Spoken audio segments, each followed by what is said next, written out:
കിട്ടുന്ന മൃതദേഹങ്ങൾ ബന്ധുക്കൾക്ക് വരെ പെറ്റ തള്ളക്ക് വരെ തിരിച്ചറിയാൻ സാധിക്കില്ല. ഞാൻ ഏറ്റവും വലിയ അഭിനയം കണ്ടേക്കണത് നാടൻ കണ്ടേക്കണ മരണ വീട്ടില. രക്തം തെറിച്ച ബ്രെഡും പഴവും ഒരിക്കൽ കഴിച്ചിട്ടുണ്ട് പറഞ്ഞപ്പോ എനിക്കത് എത്ര സമയം കഴിഞ്ഞാലാണ് ഈ പുഴു വന്നു തുടങ്ങുന്നത്? അത് എവിടെയൊക്കെ ഹോൾ ഉണ്ടോ അതിന്റെ ഉള്ളിലൊക്കെ വരും. ചിലപ്പോൾ നമ്മളൊക്കെ നോക്കുമ്പോൾ നെഞ്ചത്ത് ഈ മറ്റേ ദിമമായി സിനിമയിൽ വണ്ട് പൊങ്ങിയാനുള്ള മൃതദേഹത്തിന് പുഴു വന്നു. 12 മണിക്കൂർ വെള്ളത്തിൽ കിടന്നു കഴിഞ്ഞാൽ സ്കിൻ ഉരി തുടങ്ങും. നോക്കി കണ്ടില്ല നമ്മൾ പിടിക്കുന്നിടത്ത് പലിഞ്ഞു വരാൻ തുടങ്ങി. അടിച്ചു കഴിഞ്ഞാൽ മാംസം വന്നു കഴിഞ്ഞാൽ അപ്പം തന്നെ കാക്കൾ കൂടും. കവറിൽ വാരി എടുക്കും. വലിയ തലയൊക്കെയാണ് നമ്മൾ കൈ കൊണ്ടുതന്നെ എടുക്കും പോലും.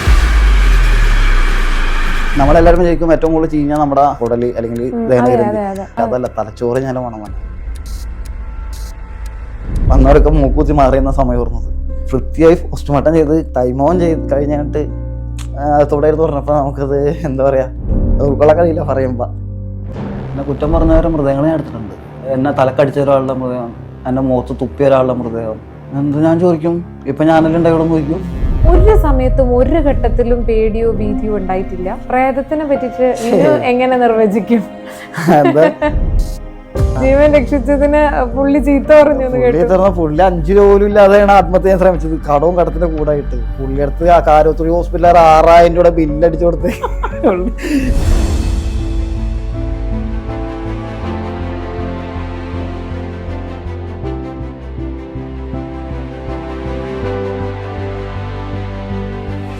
വെറും ഒരു ശവമടക്കുകാരനല്ല വിനു. ചീഞ്ഞളിഞ്ഞതും ചിന്നിച്ചിതറിയതുമായ ആയിരക്കണക്കിന് മൃതദേഹങ്ങളെ വാരിക്കൂട്ടി വേണ്ടപ്പെട്ടവർക്കായി വീണ്ടെടുക്കുന്നവൻ. അജ്ഞാത മൃതദേഹങ്ങളുടെ നാഥനായി കർമ്മം ചെയ്യുന്നയാൾ. പൊതുവെ ആളുകൾ ചെയ്യാൻ മടിക്കുന്ന ജോലി ചെയ്ത് മനുഷ്യരുടെ മരണാനന്തര ദേഹത്തെ സംരക്ഷിക്കുന്ന വിനു പി ആണ് ഇന്ന് സർവീസ് സ്റ്റോറിയിൽ നമ്മുടെ അതിഥി. സ്വാഗതം.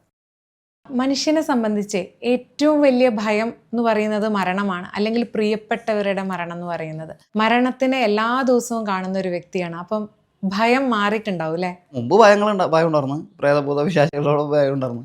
ഞാൻ സ്കൂളിൽ പഠിക്കുന്ന കാലഘട്ടങ്ങളിൽ സത്യം മനസ്സിലാക്കി ഭയമില്ലാണ്ടായി. അപ്പുറത്തൊരു മനുഷ്യൻ നമ്മളെ അളക്കുന്നുണ്ട് എന്നുള്ളൊരു ധാരണയുടെയോ ഒക്കെ ഒരു പുറത്താണല്ലോ പൊതുവെ നമ്മൾ ഒരാളുടെ അടുത്ത് പെരുമാറുന്നതും ഒരാളുടെ ശരീരം കൈകാര്യം ചെയ്യുന്നതൊക്കെ. ഒരു മരിച്ച ആളുടെ ഒരു ദേഹത്തെ കൈകാര്യം ചെയ്യുമ്പോൾ വിനു ഓർമ്മപ്പെടുത്തുന്ന കാര്യങ്ങൾ എന്തൊക്കെയാണ്? അത് നമ്മൾ ഒരിക്കലും എല്ലാവരും ചെയ്യണ പോലെ കയറിട്ട് കോലിട്ട് കുത്താനോ നിൽക്കൂല, കണ്ട് വലിച്ച് മാറ്റാനോ തോണ്ടിടാനോ നിൽക്കൂല. കൈകൊണ്ടാൻ എടുക്കും.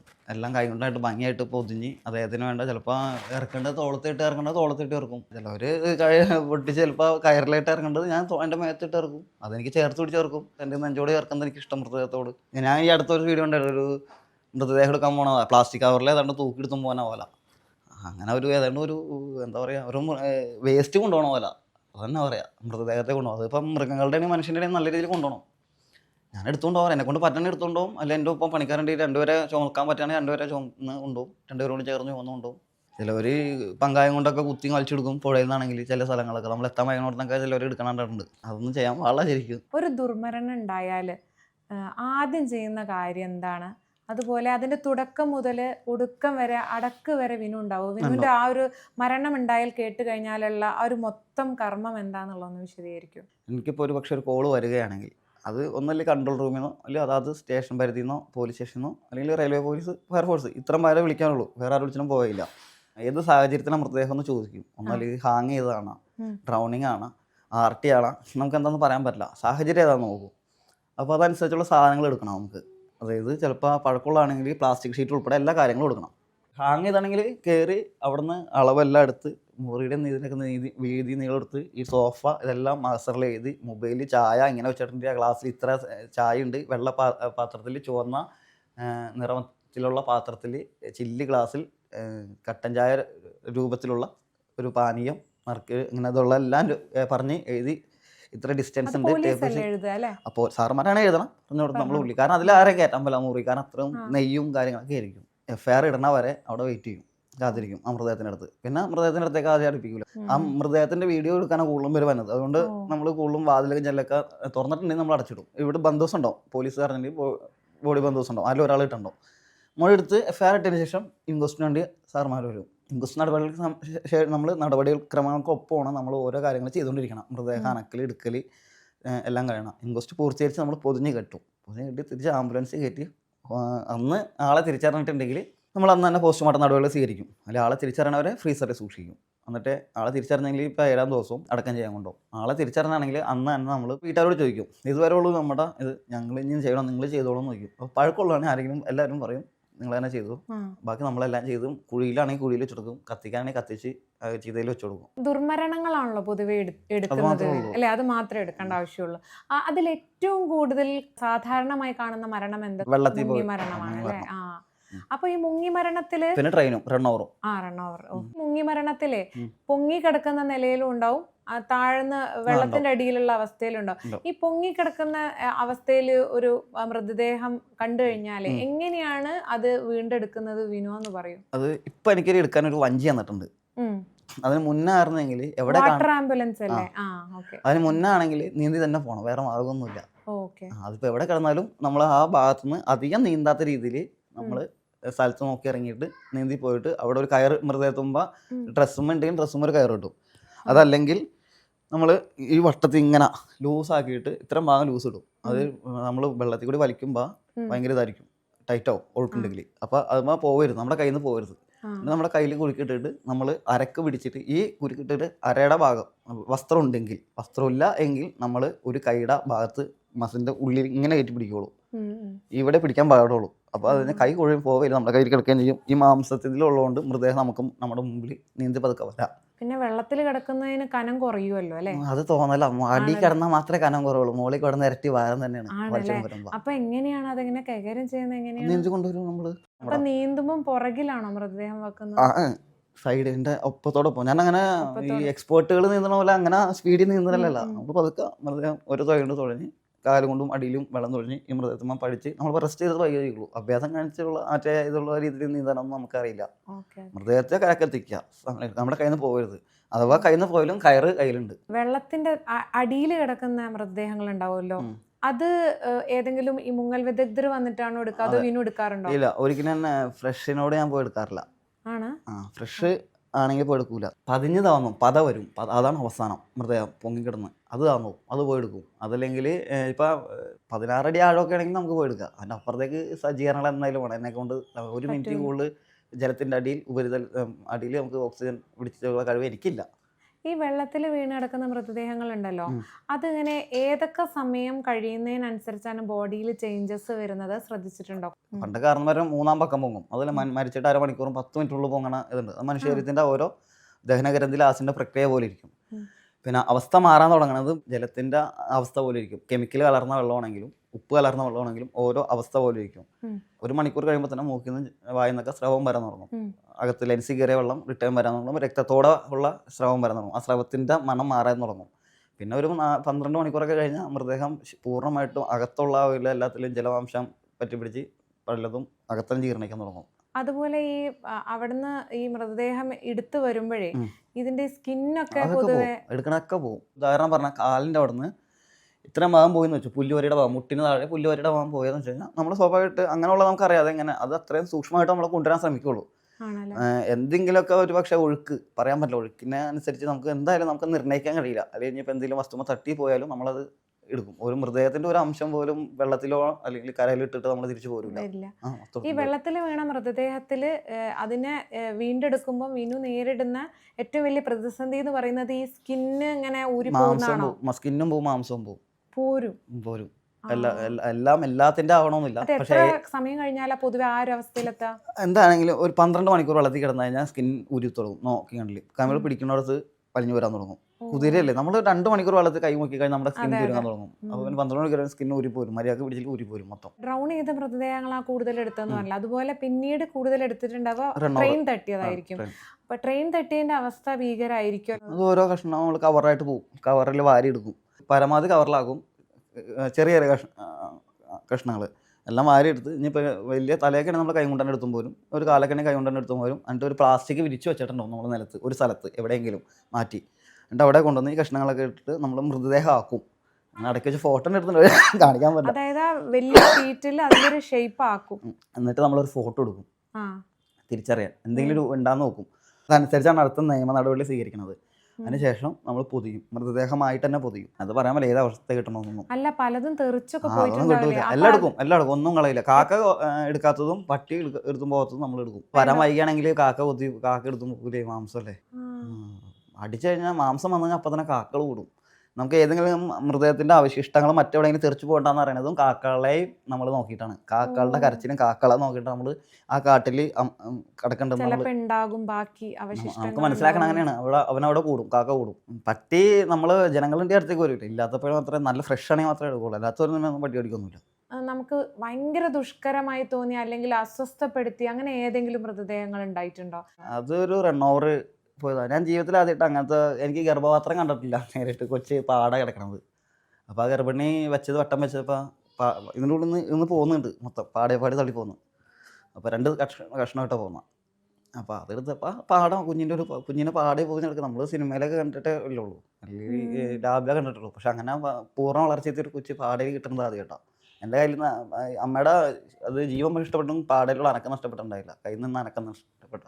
കാണാത്തൊരു കാഴ്ച മാത്രമേ ഉള്ളൂ, ആദ്യമായിട്ടാണ് കാണുന്നത്. ഈ എല്ലാ മരണങ്ങൾ ഉണ്ടാവുമ്പോഴും ഏതാണ്ട് ഒരേപോലെ തന്നെയാണോ പ്രൊസീജിയർ? ഓരോ മരണത്തിനും ഓരോ തരത്തിലാണ് ഇൻക്വസ്റ്റ് നടപടികൾ സ്വീകരിക്കുന്നത്. ഇപ്പൊ തൂങ്ങി മരണമാണെങ്കിൽ ആദ്യം അതിനെ ഇറക്കും. ഇൻക്വസ്റ്റ് നടപടികൾക്ക് ഇടക്കാണ് നമ്മൾ ഇറക്കണത്. പോലീസ് ഫോട്ടോഗ്രാഫർ വീഡിയോ എടുക്കാൻ റെക്കോർഡ് ചെയ്യണം. മുറിച്ച് ആദ്യം മുറിക്കണക്കാട്ടും മുമ്പ് ഹാങ് ചെയ്താണെങ്കിൽ എല്ലാം മൃതദേഹത്തിന് സമീപം മുറിയിലും കിടക്കുന്ന പരിസരത്തും എല്ലാം നമ്മൾ ഭിത്തി അളക്കം എല്ലാം നോക്കും. ആത്മഹത്യയാണെങ്കിൽ നമുക്ക് സ്വാഭാവികമായിട്ട് എന്തെങ്കിലുമൊക്കെ എഴുതി വെച്ചിട്ടുണ്ടോ എന്നുള്ള അന്വേഷിക്കണം. കാര്യം കൊലപാതകത്തിനുള്ള സംശയമുണ്ടെങ്കിൽ അതനുസരിച്ചുള്ള എല്ലാ മാർക്കുകളും നമ്മൾ നോക്കും. കഴുത്തറുത്ത് ഒരു ബായിനെ കൊന്നിട്ടുണ്ടായിരുന്നു, അതിനെ നമുക്ക് പെട്ടെന്ന് കണ്ടെത്താൻ പറ്റിയത് ഒരു കണ്ണി പോലും കാണാൻ പറ്റില്ല, അത്ര ഒരു രക്തം അതിനുമേ തെറിച്ചിട്ടുണ്ടായിരുന്നു. അതാണ് നമുക്ക് കൊലപാതകം പെട്ടെന്ന് തന്നെ മനസ്സിലായത്. അല്ലെങ്കിൽ അത് ജീർണിച്ച് പുഴു വരിച്ച് അവസ്ഥയുള്ള പിന്നെ ഒരുപാട് ഫോറൻസിക് ഇതൊക്കെ സഹായം വേണം ഇത് മരണമെന്ന് നമുക്ക് കണ്ടുപിടിച്ചിട്ടുണ്ടെങ്കിൽ. പക്ഷെ അന്ന് തന്നെ നമുക്ക് മനസ്സിലാവാൻ കാരണം മനസ്സിലായത് ആ ഒരു പാടം. അപ്പോൾ അതൊക്കെ നമ്മൾ നോക്കും. ഇനിയിപ്പോൾ ഹാങ് ചെയ്താണ് സ്വയം മരിച്ചാണ് ആത്മഹത്യ കുറിപ്പ് എന്തിട്ടൊക്കെ ഉണ്ടാകും നോക്കും. ഉണ്ടെങ്കിൽ അത് കണ്ടു കഴിഞ്ഞാൽ പോലീസിൻ്റെ ഏൽപ്പിക്കും. നിലം എന്തോരം മുട്ടാനുണ്ട്, എന്തോരം മുട്ടിയുണ്ട്, കാലിൻ്റെ പൊസിഷൻ എങ്ങനെ എടുക്കണം, കൈയുടെ പൊസിഷൻ എങ്ങനെയാണ്, വിരലുകൾ എങ്ങനെ എടുക്കണം, നഖം എങ്ങനെ എടുക്കണം, കണ്ണെങ്ങനെ എടുക്കണം, നാക്ക് എങ്ങനെ, വായിൽ സ്രവം എന്തോരം ചാടിയിട്ടുണ്ട്, ചെവി എങ്ങനെയാണ്, മുടി എന്തോരം നീളമുണ്ട്, ഹൈറ്റ് എന്തോരം ഉണ്ട്, ഇതൊക്കെ നോക്കി നമ്മളൊരു പ്ലാസ്റ്റിക് ആയിട്ട് പൊതിയും മൃതദേഹം. അത് മുറിച്ചിട്ട് നമ്മുടെ എടുത്ത് ഒരാളുടെ സഹായം കൂടി അതിലുണ്ടോ, എന്തെങ്കിലുമൊക്കെ പിടിച്ചേരാം, പണിക്കാരെന്തെങ്കിലും ഉണ്ടോ, ഒരാൾ എന്തായാലും സഹായം വേണം. ഇങ്ങനത്തെ ഇറക്കുമ്പോൾ കാൽമയും കൂടിയും പിടിച്ച് നമ്മൾ ചേർത്ത് അവിടെ കിടത്തും. എന്നിട്ട് ആ പ്ലാസ്റ്റിക് കീറിയിട്ട് കിടത്തിക്കൊണ്ടുള്ള ഇൻക്വസ്റ്റ് നടപടികൾ ആരംഭിക്കും. ഹൈറ്റ് ഹൈറ്റ് എടുക്കും. അത് കഴിഞ്ഞിട്ട് ഷർട്ടൊക്കെ അഴിച്ച് എല്ലാ കാര്യങ്ങളൊക്കെ നോക്കി, പാൻറ്റാന്ന് വെച്ചാൽ പാൻറ്റ് അതിൻ്റെ എല്ലാം നോക്കി, എവിടെയൊക്കെ എന്തൊക്കെ പാടുണ്ട്, മുറിവുണ്ടോ, ചതവുണ്ടോ, പഴയ മുറിവുണ്ടോ, ഉണങ്ങിയ മുറിവുണ്ടോ, പഴയ സ്റ്റിച്ചിട്ട പാടുകളുണ്ടോ, പഴയ ഓപ്പറേഷൻ ചെയ്ത പാടുകളുണ്ടോ, എല്ലാ കാര്യങ്ങളും നോട്ട് ചെയ്ത് മുടി മുതൽ നഖം വരെ അല്ലെങ്കിൽ ഉള്ളംകാല് വരാൻ നോക്കണം, 2 വശവും. അതെല്ലാം എഴുതി അതിന് ശേഷം പോലീസിൻ്റെ അടുത്ത് ചോദിക്കും. പൊതിഞ്ഞോട്ടെന്ന് ചോദിച്ച് അവരനുവാദം ഉണ്ടായിട്ട് പൊതിഞ്ഞ് കെട്ടി ആംബുലൻസിൽ കയറ്റും. തൂങ്ങി മരിച്ച ആളുകൾ പൊതുവേ നമ്മൾ സിനിമയിൽ കാണുന്നതിലൊക്കെ ഇങ്ങനെ നാവ് ഇങ്ങനെ പുറത്ത് ആക്കി കൈ ഇങ്ങനെ ബലം പിടിച്ചിട്ടിരിക്കുന്ന അവസ്ഥ, അതിലൊക്കെ യാഥാർത്ഥ്യമുണ്ട്? എല്ലാ തൂങ്ങി മരണങ്ങളിലും നാവ് വരൂല, എല്ലാത്തിലും വരൂല. അതൊക്കെ ഓരോ മനുഷ്യൻ്റെ ആരോഗ്യസ്ഥിതി, നിജസ്ഥിതി, പ്രക്രിയ, അവൻ്റെ മരണത്തിനെടുത്ത സമയം, അവൻ എന്തോരം നേരം പിടച്ചിട്ടുണ്ട്, അതിനനുസരിച്ചൊക്കെയാണ് അവയവങ്ങൾ വന്നതൊക്കെ. നാക്കില വന്നത് ഏതിട്ടാലും സ്രവം വരും, വായന്ന് സ്രവം വരും, മൂത്രവും പോകുന്നുണ്ടാവും. യൂറിൻ എല്ലാത്തിലും പോകണമെന്നില്ല. യൂറിൻ എല്ലാവരും മലമൂത്ര വിസർജനം നടത്തും. പക്ഷേ ഇതിലൊന്ന് നടത്തിയിട്ടുണ്ടാവും. ഒന്നിൽ ബീജം, മലം, മൂത്രം, എല്ലാത്തിലും ഇതിലൊന്ന് നടത്തിയിട്ടുണ്ടാവും. ഏതിലൊന്ന് പോകണം, എല്ലാം കൂടിയും പോകണമെന്നില്ല. കഴുത്ത് മുറുകി കഴിഞ്ഞാൽ, നമ്മുടെ രക്തധമനി മുറുകി കഴിഞ്ഞാൽ, കാല് നിലത്ത് മുട്ടിയാലും ഇരുന്നാലും നമ്മുടെ മുട്ട് ഇങ്ങനെ മേലോട്ട് പോകില്ല. അല്ലെങ്കിൽ പിന്നെ ഇങ്ങനെ പിടിച്ചിരിക്കണവനും ഇങ്ങനെ വലിക്കാനും പറ്റില്ല, ടൈറ്റ് ചെയ്യണം. പിന്നെ ഞരമ്പുകൾ സമസ്ത നാടി ഞരമ്പുകൾ മുറുകി. ആ മുറുക എവിടെയെങ്കിലും ശരിക്കും മുറുകാത്തുണ്ടെങ്കിലും ഇവൻ കിടന്ന് പിടയ്ക്കുള്ളൂ. അതുകൊണ്ടാണല്ലേ നമുക്ക് കൈകൊണ്ട് സ്വയം പിടിച്ചിട്ട് രക്ഷപ്പെടാനൊന്നും പറ്റാത്തത്. കഴുത്തിൽ കുരുക്ക് വീണ പിന്നെ നമുക്കൊന്ന് രക്തധമനിക്ക് ഒന്നും ചെയ്യാൻ പറ്റില്ല. കൈകൊണ്ട് പോലും പറ്റില്ല, കാരണം നമ്മൾ വിചാരിക്കുന്ന പോലെ കൈ ചലിക്കണം എന്നില്ല. ഒരാൾക്ക് ഇരുന്ന് തൂങ്ങി മരിക്കാം. എന്റെ കഴുത്തിൽ കുരുക്ക് ഇട്ടിട്ട് ഞാൻ അവിടെ ഇരുന്നിട്ട് എനിക്ക് തൂങ്ങി മരിക്കാം. ഇരുന്ന് ചുമ്മാ തല കിടത്തി നോക്കി ഞാൻ. പിന്നെ കഴുത്ത് മുറുകിയപ്പോൾ എനിക്കൊന്നും ചെയ്യാൻ പറ്റില്ല, ഒന്നും ചെയ്യാൻ പറ്റില്ല. അത് നമ്മുടെ നാടിഞരമ്പുകൾ വലിച്ചു മുറിക്കണം. ഈ മൃതദേഹം ഇറക്കി ഇൻക്വസ്റ്റ് നടപടികളൊക്കെ കഴിഞ്ഞ് പോസ്റ്റ്മോർട്ടം ചെയ്യാൻ വേണ്ടിയിട്ട് വിനു കൂടെ പോവാ. അവിടെ ഹോസ്പിറ്റലിൽ എത്തിച്ച് പോസ്റ്റ്മോർട്ടം ആംബുലൻസിൽ മൃതദേഹത്തിന്റെ ഒപ്പം പോകും. എന്നിട്ട് അവിടെ നമ്മൾ ടേബിളിൽ കയറ്റി കൊടുക്കണം. പോസ്റ്റ്മോർട്ടം ചെയ്യാൻ കൊടുത്ത് എല്ലായിടത്തും മെഡിക്കൽ കോളേജുകളിലാണെങ്കിൽ നമ്മൾ മൃതദേഹം തൂക്കി വെയിറ്റ് വരെ അറിഞ്ഞിട്ട് വേണം നമുക്ക് ടേബിളിൽ കയറ്റി കൊടുത്താൽ മാത്രമേ അവർ ചെയ്യുള്ളൂ. അതാണ് അവർ അപ്പൊ അവിടെ അവർക്ക് അസിസ്റ്റന്റ് ഉണ്ടാവില്ലേ? അതൊക്കെ അവർ ചെയ്തോളും. ചെയ്യണത് പോസ്റ്റ്മോർട്ടം ചെയ്യണ നടപടികളൊക്കെ അവർ ചെയ്തോളും. പക്ഷെ ഇത് നമ്മുടെ ഉത്തരവാദിത്തമാണ്, വീട്ടുകാരുടെ ഉത്തരവാദിത്തം. അവരൊക്കെ ടേബിളിൽ കൊണ്ട് എത്തിക്കുക എന്നുള്ളത് ഒരു ഉത്തരവാദിത്തമാണ്. എന്നിട്ട് അത് കഴിഞ്ഞതിന് ശേഷം പിന്നെ പോസ്റ്റ്മോർട്ടം കഴിഞ്ഞ് ഞാൻ അവരാ മതാചാര പ്രകാരം ആൾക്കാരുള്ളതാണെങ്കിൽ അടക്കം ചെയ്യാനുള്ള നടപടി സ്വീകരിക്കും. അല്ലെങ്കിൽ എൻ്റെ വിശ്വാസപ്രകാരം നമ്മൾ എവിടെയെങ്കിലും നമ്മൾ ആ സമയത്ത് കിട്ടുന്ന പൊതു ശ്മശാനം അവിടെ കൊണ്ട് അടക്കാൻ ചെയ്യും. ഏറ്റവും അധികം ദുർഗന്ധം വരുന്ന തരത്തിലുള്ള മരണം അങ്ങനെ എന്തെങ്കിലും ഉണ്ടോ? എല്ലാ മരണവും മനുഷ്യൻ നേരത്തോടെ നേരമായ മണം വരും. അത് ഈ വെള്ളത്തിൽ വീണതിന് കൂടുതൽ, വിഷം കഴിച്ചതിന് ഒരു വല്ലാത്ത മണം, മണം എല്ലാത്തിനും വ്യത്യസ്തമാണ്. എല്ലാ മൃതദേഹത്തിനും അവയവങ്ങൾക്ക് ഒരേ മണം വ്യത്യസ്തമാണ്. ശരിയാ, വിനു എഴുതിയ പുസ്തകത്തില് മണം പിടിച്ചിട്ടാണ് പലതും മനസ്സിലാക്കുന്നതെന്ന് പറയുന്നുണ്ട്. അത് എങ്ങനെയാണോന്ന് പറയോ? അത് എക്സ്പീരിയൻസ് എന്ന് പറയാൻ പറ്റുള്ളൂ. എത്ര നേരം കൊണ്ട് മരിച്ചെന്ന് നമുക്ക് അറിയാൻ പറ്റും. ഇപ്പൊ സ്രവത്തിന്റെ മണം വരെ നോക്കിക്കഴിഞ്ഞാൽ എത്ര നേരം കൊണ്ട് മരിച്ചെന്ന് അറിയാൻ പറ്റും. അതുപോലെ നമുക്ക് രക്തത്തിന്റെ എന്തിപ്പോൾ മൂത്രം വിസർജിച്ചാൽ അതിന്റെ മണം നമുക്ക് അറിയാൻ പറ്റും. എത്ര നേരം കൊണ്ടായി മൂത്രം തറയെ കിടക്കുക, യൂറിനും വസ്ത്രത്തിൽ പറ്റി പിടിച്ച യൂറിനൊക്കെ വ്യത്യസ്ത മണമാണത്.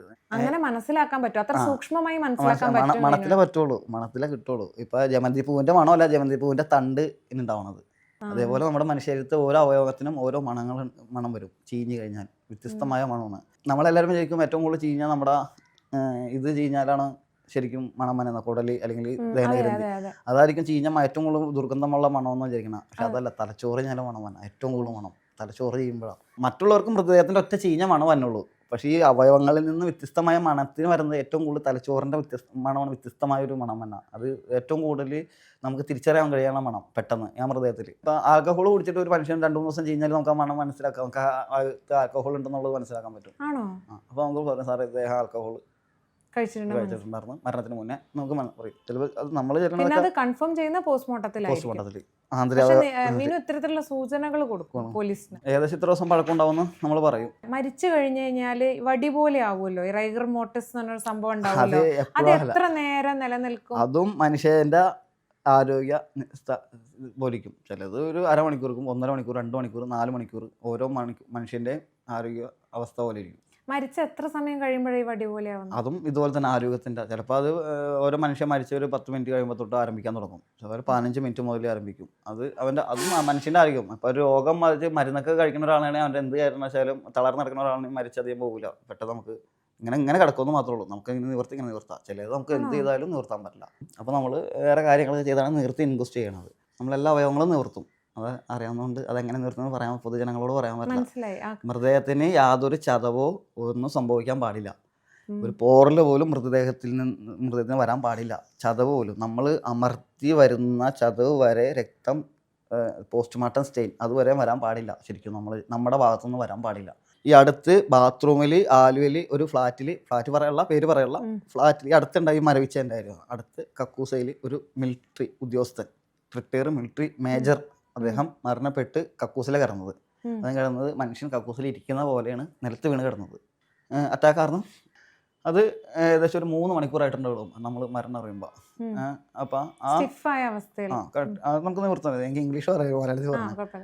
അപ്പോൾ നമ്മളവിടെ കിടത്തി നമ്മൾ സാറുമാരെ നിർത്തി ഫോട്ടോയിൽ വീഡിയോ എടുത്ത് ബന്ധുക്കളെ മാറ്റി നിർത്തിയിട്ട് നമ്മൾ മൃതദേഹം അവരാളെയും പുറത്ത് ജനങ്ങളാരെയും കാണിക്കൂല. എന്നിട്ട് കൈയും കാലൊക്കെ നിവർത്തി വെക്കും. ഏത് ഞരമ്പുമ്മ ഏത് ഭാഗത്ത് പിടിച്ചാൽ ഇന്ന അവയവങ്ങൾ നിവരും. അത് എനിക്കെന്നുള്ള എക്സ്പീരിയൻസ് എന്ന് പറയാൻ പറ്റുള്ളൂ.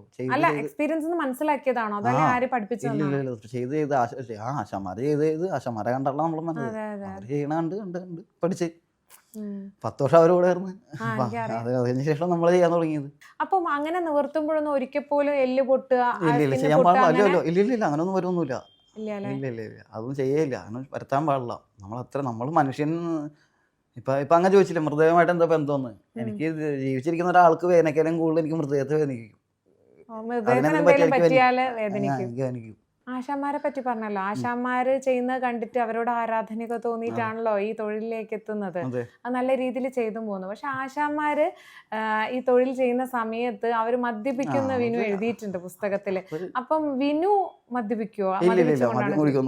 അപ്പം നമുക്ക് സ്വബോധത്തിൽ ഇത് ചെയ്യാൻ പറ്റുമോ ഈ പണി? പിന്നെന്താ, ഇപ്പൊ അങ്ങയുടെ ജോലി അങ്ങ് സ്വബോധത്തിലല്ലേ ചെയ്യണം. ഇന്ന് എവിടെയാണെങ്കിലും മൃതദേഹം എടുക്കണം സാഹചര്യം കൊണ്ട് മാത്രം എടുക്കുന്നവരാ, ബുദ്ധിമുട്ടി എടുക്കുന്നവരാ. സാഹചര്യം, എൻ്റെ ആശന്മാരും സാഹചര്യമാണ്. കുടുംബമുണ്ട്, നല്ല ഉയർന്ന രീതിയിൽ മക്കളെ പഠിപ്പിക്കുന്നുണ്ട്, സമൂഹത്തിൽ നിന്ന് മാറ്റിപ്പെട്ടവർ അല്ലെങ്കിൽ സമൂഹത്തിൽ മറ്റൊന്നിലും പണി ചെയ്യണവർ, അല്ലാണ്ട് ഇവർ ഇതായിട്ട് നടക്കണവരല്ല. അപ്പോൾ അവർക്ക് ഇതൊക്കെ എടുക്കുമ്പോൾ അവർക്ക് എന്തെങ്കിലും ഒരു ധൈര്യത്തിന് മദ്യം, ആൽക്കഹോൾ അല്ലെങ്കിൽ മറ്റെന്തെങ്കിലുമോ ആവശ്യം വരും. ഞാൻ ഇഷ്ടപ്പെട്ട് ചെന്നതാ, കഷ്ടപ്പെട്ട് ചെന്നതല്ല. ഈ ആക്സിഡന്റ് തട്ടിയിട്ടുള്ള മൃതദേഹങ്ങൾ ഒരുപാട് എടുത്തിട്ടുണ്ടാവും. റോഡ് ആക്സിഡന്റ് ചിതറിയത് മാത്രമേ എടുക്കുള്ളൂ, നോർമൽ എടുക്കൂല. അതിൽ കുടുങ്ങിപ്പോയത്. അതെ, റോഡ് ആക്സിഡന്റ് എന്താ വേറെ പോലീസ് തന്നെ എടുത്തുകൊണ്ടു? അല്ല, നമുക്ക് ഇവിടുന്ന് റോഡ് ആക്സിഡന്റ് എത്തനായിട്ട് നമുക്ക് വണ്ടി ക്ലിയർ ചെയ്യണം. അതിന് ഒരുപാട് ഓട്ടോറിക്ഷക്കാരും ഒരുപാട് ജനങ്ങളും സഹായിക്കുന്നുണ്ട്, ഒരുപാടുണ്ട്. ഇപ്പൊ ചിതറിയത് മാത്രമേ ആൾക്കും തൊടാൻ ഇച്ചിരി ബുദ്ധിമുട്ടുള്ളൂ. അപ്പൊ അങ്ങനെ വെയിറ്റ് ചെയ്യുമ്പോൾ നമ്മൾ ചെന്നെടുക്കും.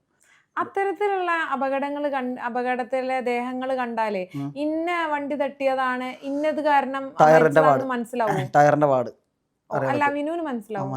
വണ്ടിന്റെ ഏകദേശം കുറച്ചാൾ മുമ്പ് നമ്മുടെ പുളിഞ്ചോളം ഒരു ആക്സിഡന്റ് ഉണ്ടായിരുന്നു. ഒരാള് റോഡ് ക്രോസ് ചെയ്തപ്പോൾ വാഹനം ഇടിച്ചിട്ട് നിർത്താതെ പോയി. വാഹനം കണ്ടെത്താൻ സാധിച്ചില്ല. അവിടെ ഒരു വണ്ടി ചവിട്ടി എടുത്തതിൻ്റെ ഇതുണ്ട്, ടയറിന്റെ ഇതുണ്ട്. അപ്പോൾ ആ ടയറിൻ്റെ വീതി നമ്മൾ ഏകദേശം മനസ്സിലാവും. അപ്പോൾ നമ്മൾ ഈ വീതി എടുത്ത് സാറേ ഈ ടയർ, പിന്നെ ഏകദേശം ആ ടയറാണ് ഈ ഇടിച്ച ആളുടെ ശരീരത്തോട് കയറിയിരിക്കുന്നത്, ആ വീതി. അതുകൊണ്ട് നമ്മൾ സാറന്മാരോട് പറഞ്ഞു, സാറേ ഏകദേശം ഈ വീതിയുള്ള ടയറാണ്. അപ്പോൾ ഒന്നല്ലെങ്കിൽ ദോസ്ത് അല്ലെങ്കിൽ അത് എയ്സ് അതുപോലുള്ള ഏതൊരു വണ്ടിയാണെന്ന് പറഞ്ഞു. ഇപ്പം അതുമായി അന്വേഷിച്ച് കുറച്ച് ക്യാമറകളൊന്നും അന്ന് ലഭ്യമല്ലാത്തതുകൊണ്ട് അപ്പോൾ അവർ ഇച്ചിരി ബുദ്ധിമുട്ടി. പക്ഷേ ബുദ്ധിമുട്ടാണെങ്കിൽ കിട്ടി. ദോസ്തായിരുന്നു, കവേഡ് വണ്ടിയായിരുന്നു. ആ ഊഹം ശരിയായില്ലേ? ഊഹം അത് ദോസ്തോ അതുപോലെ ഏതൊരു വണ്ടി. അപ്പോൾ അവർക്ക് മനസ്സിലായി. ഈ നേരത്തെ പുഴുവരിച്ചത് പറഞ്ഞല്ലോ, ഭൂരിഭാഗം മൃതദേഹങ്ങളും പുഴുവരിച്ചെല്ലാന്നൊക്കെ പറയണ്ടല്ലോ. എത്ര സമയം കഴിഞ്ഞാലാണ് ഈ പുഴു വന്നു തുടങ്ങുന്നത്? 24 മണിക്കൂർ കഴിഞ്ഞ് ഈച്ച മൊത്തം മുട്ടയിടാൻ തുടങ്ങും. 37 മണിക്കൂർ കഴിയുമ്പോഴേക്കും ഉള്ളിൽ നിന്നുള്ള പുഴുവിൻ്റെ മൊത്തം മുടിയുടെ ബാക്ക്, തലയുടെ ബാക്ക്, ഉള്ളിൽ ഇവിടെ അതല്ല ഈ മൂക്കിൽ ഈ വീശയുടെ ഭാഗത്ത് അതുപോലെ ഈ ഭാഗത്തൊക്കെ മുട്ടകൾ പൊങ്ങി വരും. വെള്ള കൂമ്പാരം കൂടിയിരിക്കും, വെള്ള പോലെ. മുടിയിൽ എന്തോ ബാക്കിൽ എന്തോ ഒരു അത്രമാത്രം ഉണ്ടാവും, നമുക്ക് എല്ലാത്തിനും ഇടയിലുണ്ടാവും. അത് വെള്ള. അത് കഴിഞ്ഞ് 2 ദിവസമായി കഴിഞ്ഞാൽ പുഴുവിന് വളർച്ച ആരംഭം തുടങ്ങും. പിന്നെ പുഴു ഇത് കഴിക്കാൻ തുടങ്ങും. പിന്നെ 48 മണിക്കൂർ കഴിഞ്ഞാൽ മൊത്തം പിന്നെ പുഴുവാണ്. പുഴുവായി അത് പുറത്തേക്ക് വന്ന് അത് ഓരോ സാഹചര്യം പോലെ ഇരിക്കും കേട്ടോ. പിന്നെ ഇപ്പം നല്ല ചൂടത്തിടന്ന് ഉണങ്ങിക്കൊണ്ടിരിക്കുമ്പോൾ ഇച്ചിരി കഴിഞ്ഞിട്ടാൽ പുഴു വരുള്ളൂ, പുറത്തേക്ക് വരുള്ളൂ. ഉള്ളിലൊക്കെ ഉണ്ടാവും. അടഞ്ഞെടുക്കണതിലാണ് കൂടുതൽ ഇടങ്ങാറ്. ഒരു മുറി പ്രതലത്തിൽ വെളിച്ചവും വെട്ടവും കയറാത്തൊരു മുറിയാണെങ്കിൽ നമുക്ക് സങ്കല്പിക്കാൻ കൂടി കഴിയില്ല. അങ്ങനെ ഒരു മൃതദേഹത്തിൽ ഉണ്ടാവണം നെയ്യ്, അതുപോലെ നെയ്യും മനുഷ്യന്റെ നെയ്യൊക്കെ ഉരുകി നിലത്തേക്ക്. പോസ്റ്റ്മോർട്ടത്തിന് കൊണ്ടുപോകുമ്പോഴേ പുഴുവിനെ ഒഴിവാക്കുക നിങ്ങൾ? പരമാവധി ഞാൻ പുഴുവിനെ ഇല്ല, മൃതദേഹത്തിൽ പരമാവധി പുഴുവിനെ എല്ലാത്തിനും ഒഴിവാക്കാൻ കഴിയില്ല. 20 വർഷങ്ങൾക്ക് മുമ്പൊക്കെ ചെയ്തുകൊണ്ടിരുന്നത് പുഴുവിനെ ഒഴിവാക്കാൻ പനങ്കള്ളം ഒഴിക്കുമായിരുന്നു. അപ്പൊ ജീവനോടെ എല്ലാ പുഴുവിനും കിട്ടും. നിയമം അത് തെറ്റായതുകൊണ്ട് ഇന്നത് നിർത്തിവെച്ച്. അതായത് എന്തെങ്കിലും ഈ പറഞ്ഞ പോലെ എവിഡൻസ്, രാസലഹരി പദാർത്ഥങ്ങളൊന്നും അതിൽ ഉപയോഗിക്കാൻ പാടില്ല, മൃതദേഹത്തിലൊന്നും ഉപയോഗിക്കാൻ പാടില്ലാത്തതുകൊണ്ട് ആ പരിപാടി നിർത്തിവെച്ച്. ഇന്ന് നമുക്ക് അതിൻ്റെ ആവശ്യമില്ല. നമ്മൾ കൈകൊണ്ട് പരമാവധി എത്രത്തോളം വാരിയാലും വന്നുകൊണ്ടിരിക്കും. ശരീരം മൊത്തം പുഴുവാണ്, നമ്മുടെ ശരീരം മൊത്തം പുഴുവാ. അതും പുഴു വരിച്ച മൃതദേഹം കണ്ടാലേ മനസ്സിലാവുള്ളൂ. അത് എവിടെയൊക്കെ ഹോളുണ്ടോ അതിൻ്റെ ഉള്ളിലൊക്കെ വരും. ചിലപ്പോൾ നമ്മളൊക്കെ നോക്കുമ്പോൾ നെഞ്ചത്ത് നിന്ന് ഈ മറ്റേ ദിമ്മമായി സിനിമയിൽ വണ്ട് പൊങ്ങിയാനവരുടെ മൃതദേഹത്തിന് പുഴു ഞാനത് എവിടെയൊക്കെ നമുക്ക് ആ സമയത്ത് പൊട്ടി മുറിവുകൾ ഉണ്ടാവും, അതിൽ നിന്നൊക്കെ പുഴു വരാൻ തുടങ്ങും. അപ്പൊ ഇതൊക്കെ കളഞ്ഞിട്ടാണ് പോസ്റ്റ്മോർട്ടത്തിന്? പരമാവധി കളയാം, എല്ലാത്തിനും കളയാൻ സാധിക്കില്ല. ഞാൻ കൊണ്ടുവരുന്ന മൃതദേഹം എല്ലാ ഹോസ്പിറ്റലുകാർക്കും അറിയാതെ ഞാനാ പാക്ക് ചെയ്ത് കൊണ്ടുവരുന്നത്.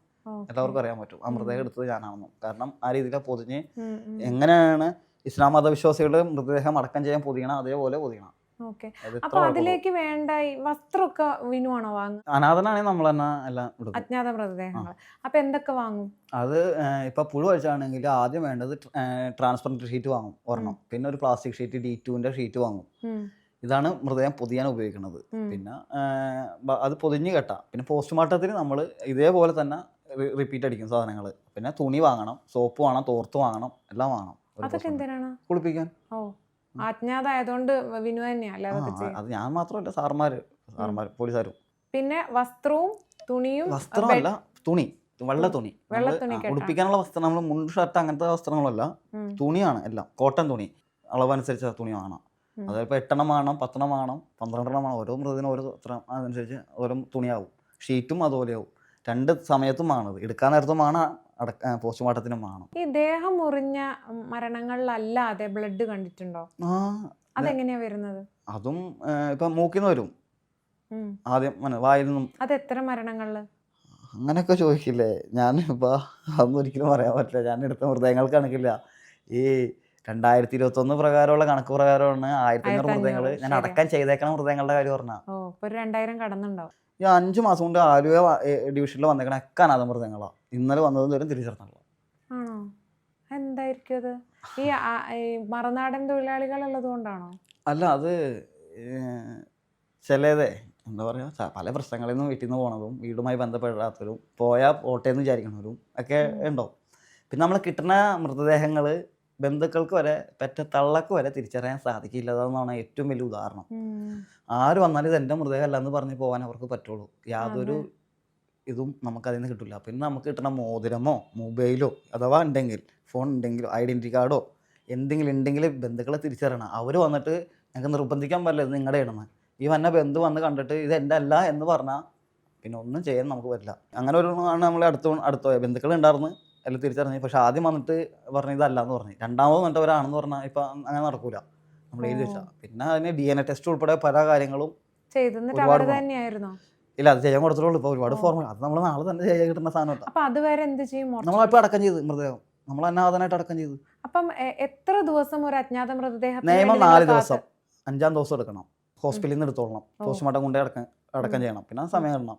മാനുഷിക പരിഗണന ബാക്കിയെല്ലാം അങ്ങോട്ട് ചിലപ്പോൾ 15 ദിവസം, 10 ദിവസം, 20 ദിവസമൊക്കെ നോക്കും. ചിലപ്പോൾ 1 മാസം വരെ നോക്കും. എവിടെയാണ് അത് സൂക്ഷിക്കുക? അത് ഫ്രീസറിൽ സൂക്ഷിക്കും. ഗവൺമെന്റ് ഹോസ്പിറ്റലിൽ ഫ്രീസറിൽ സൂക്ഷിക്കും. അനാഥനാണെങ്കിൽ പൈസ അടക്കണ്ട. ആള് വരുമ്പോൾ 10 ദിവസം സൂക്ഷിച്ചാൽ 10 ദിവസത്തേക്ക് പൈസ അടക്കണം. 1000 രൂപ വെച്ച് 10 ദിവസം 10000 രൂപ കൊടുക്കണം. ഗവൺമെന്റ് ഹോസ്പിറ്റൽ ആണെങ്കിലും കൊടുക്കണം, നിർബന്ധമാണ്. ആലുവ ഗവൺമെന്റ് ഹോസ്പിറ്റലിൽ ഒരു ദിവസം 1000 രൂപ വെച്ചാണ് ഹോസ്പിറ്റലിൽ ഫ്രീസറിന്റെ പൈസ. പ്രൈവറ്റ് ഫ്രീസർ ആകുമ്പോൾ 4500 കൊടുക്കേണ്ടി വരും. ഹോസ്പിറ്റൽ ഫ്രീസർ 1000 രൂപ. പിന്നെ ഗവൺമെന്റ് പ്രൈവറ്റ് ഹോസ്പിറ്റലാണെങ്കിൽ 12 മണിക്കൂറത്തേക്ക് 1500 രൂപയാണ്. അത് കഴിഞ്ഞ് ഓരോ മണിക്കൂറത്തേക്കും അവർ അതായത് ചാർജാണ്. ഓരോ ഹോസ്പിറ്റലിൻ്റെയും അതായത് ചാർജാണ്. 200 മുതൽ 300, 500, 1000 വരെ ഓരോ മണിക്കൂറിനും ഈടാക്കുന്നവരുണ്ട്. ഈ അജ്ഞാത മൃതദേഹം അടക്കി കഴിഞ്ഞ് കുറേ ദിവസം കഴിഞ്ഞിട്ട് ആളുകൾ അന്വേഷിച്ചു വന്ന അനുഭവങ്ങൾ, ഒരു സ്ത്രീയുടെ ഒരു അനുഭവം ഗോവ അത് അവരെ മകള് മിസ്സായി വന്നതാണ്. അവർക്ക് അത്രയും പ്രിയപ്പെട്ടായിരുന്നു മകള്. ഇവിടെ വന്നപ്പോൾ നമ്മൾ വേഷങ്ങളും മറ്റുള്ള വസ്തുക്കൾ കൊണ്ടാണ് തിരിച്ചറിഞ്ഞത്. അപ്പത്തേക്ക് അടക്കി അടക്കി 1 മാസത്തോളം ആയിരുന്നു തോന്നുന്നു. അങ്ങനെ DNA ഒക്കെ കൊടുത്ത് അതുവരെ അവർ ഇവിടെ നിന്ന് അതല്ല, കാരണം അവർ കാശുള്ളവരാണ്, നിൽക്കണേ കുഴപ്പമൊന്നുമില്ല. അവർ നിന്ന് അവർക്ക് ഉറപ്പാക്കിയിട്ട് മുനിസിപ്പാലിറ്റി പേപ്പർ കൊടുത്ത് ശ്മശാനം തുറക്കാനുള്ള പേപ്പർ കൊടുത്ത് അവർ സാങ്ഷൻ ചെയ്ത് അവർ പറഞ്ഞു പിന്നെ തുറന്നോളാൻ പറഞ്ഞു. അത് എടുത്തോളാൻ പറഞ്ഞു. അങ്ങനെ അവരെ നിർത്തി നമ്മൾ മൃതദേഹം എടുത്തപ്പോൾ മൃതദേഹം അസ്ഥിയും വെള്ളവും മാത്രമേ ഉണ്ടാവുള്ളൂ. നമ്മൾ മാംസത്തിൻ്റെ എല്ലാ വെള്ളമുണ്ട്, ദഹിക്കൂല, നശിഞ്ഞു പോകൂല. പ്ലാസ്റ്റിക്കിലാണ് കുഴിച്ചിടണം. പക്ഷെ അവർക്ക് വേണമെന്ന് പറഞ്ഞു. വേണമെന്ന് പറഞ്ഞു.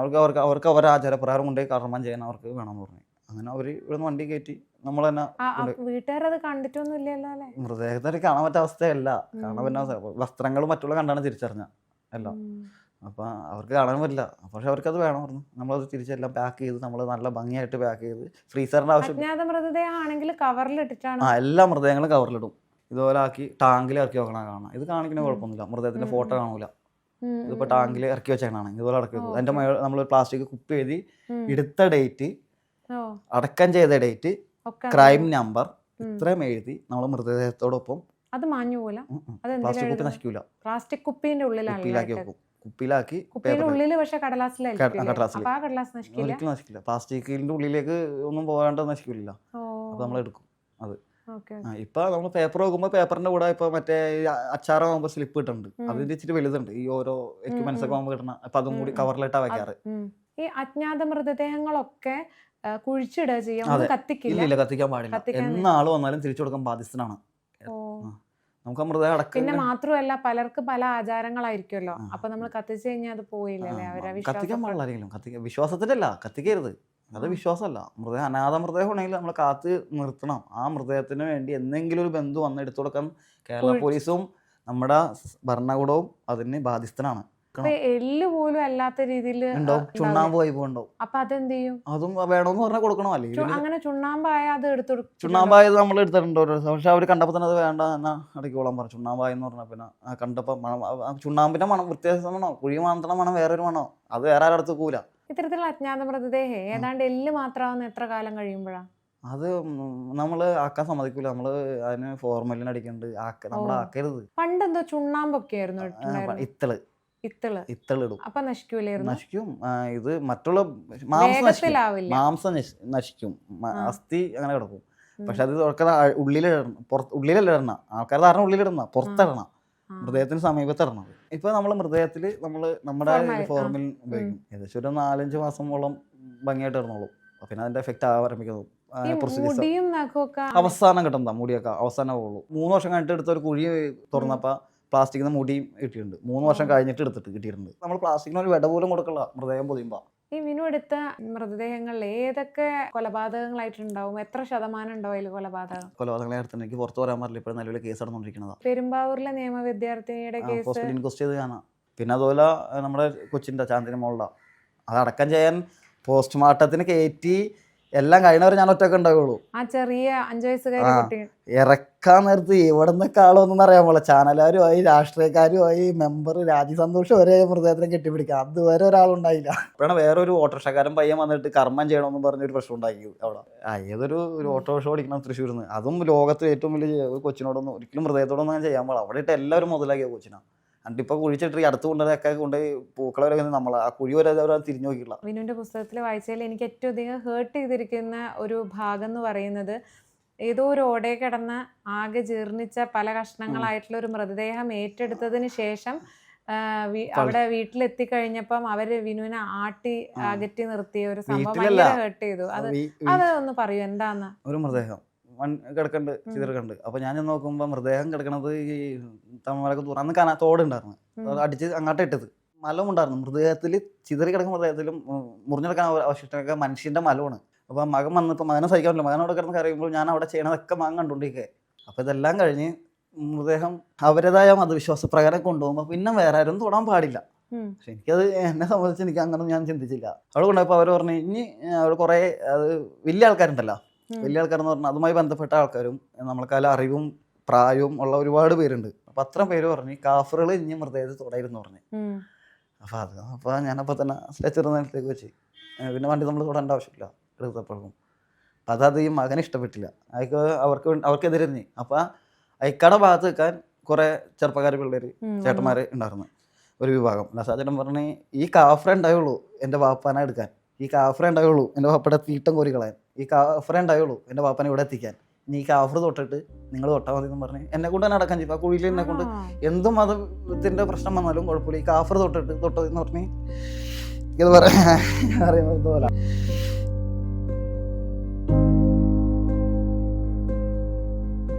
എല്ലായിടത്തും തന്നെ അപമാനിച്ചിട്ടുള്ളൂ.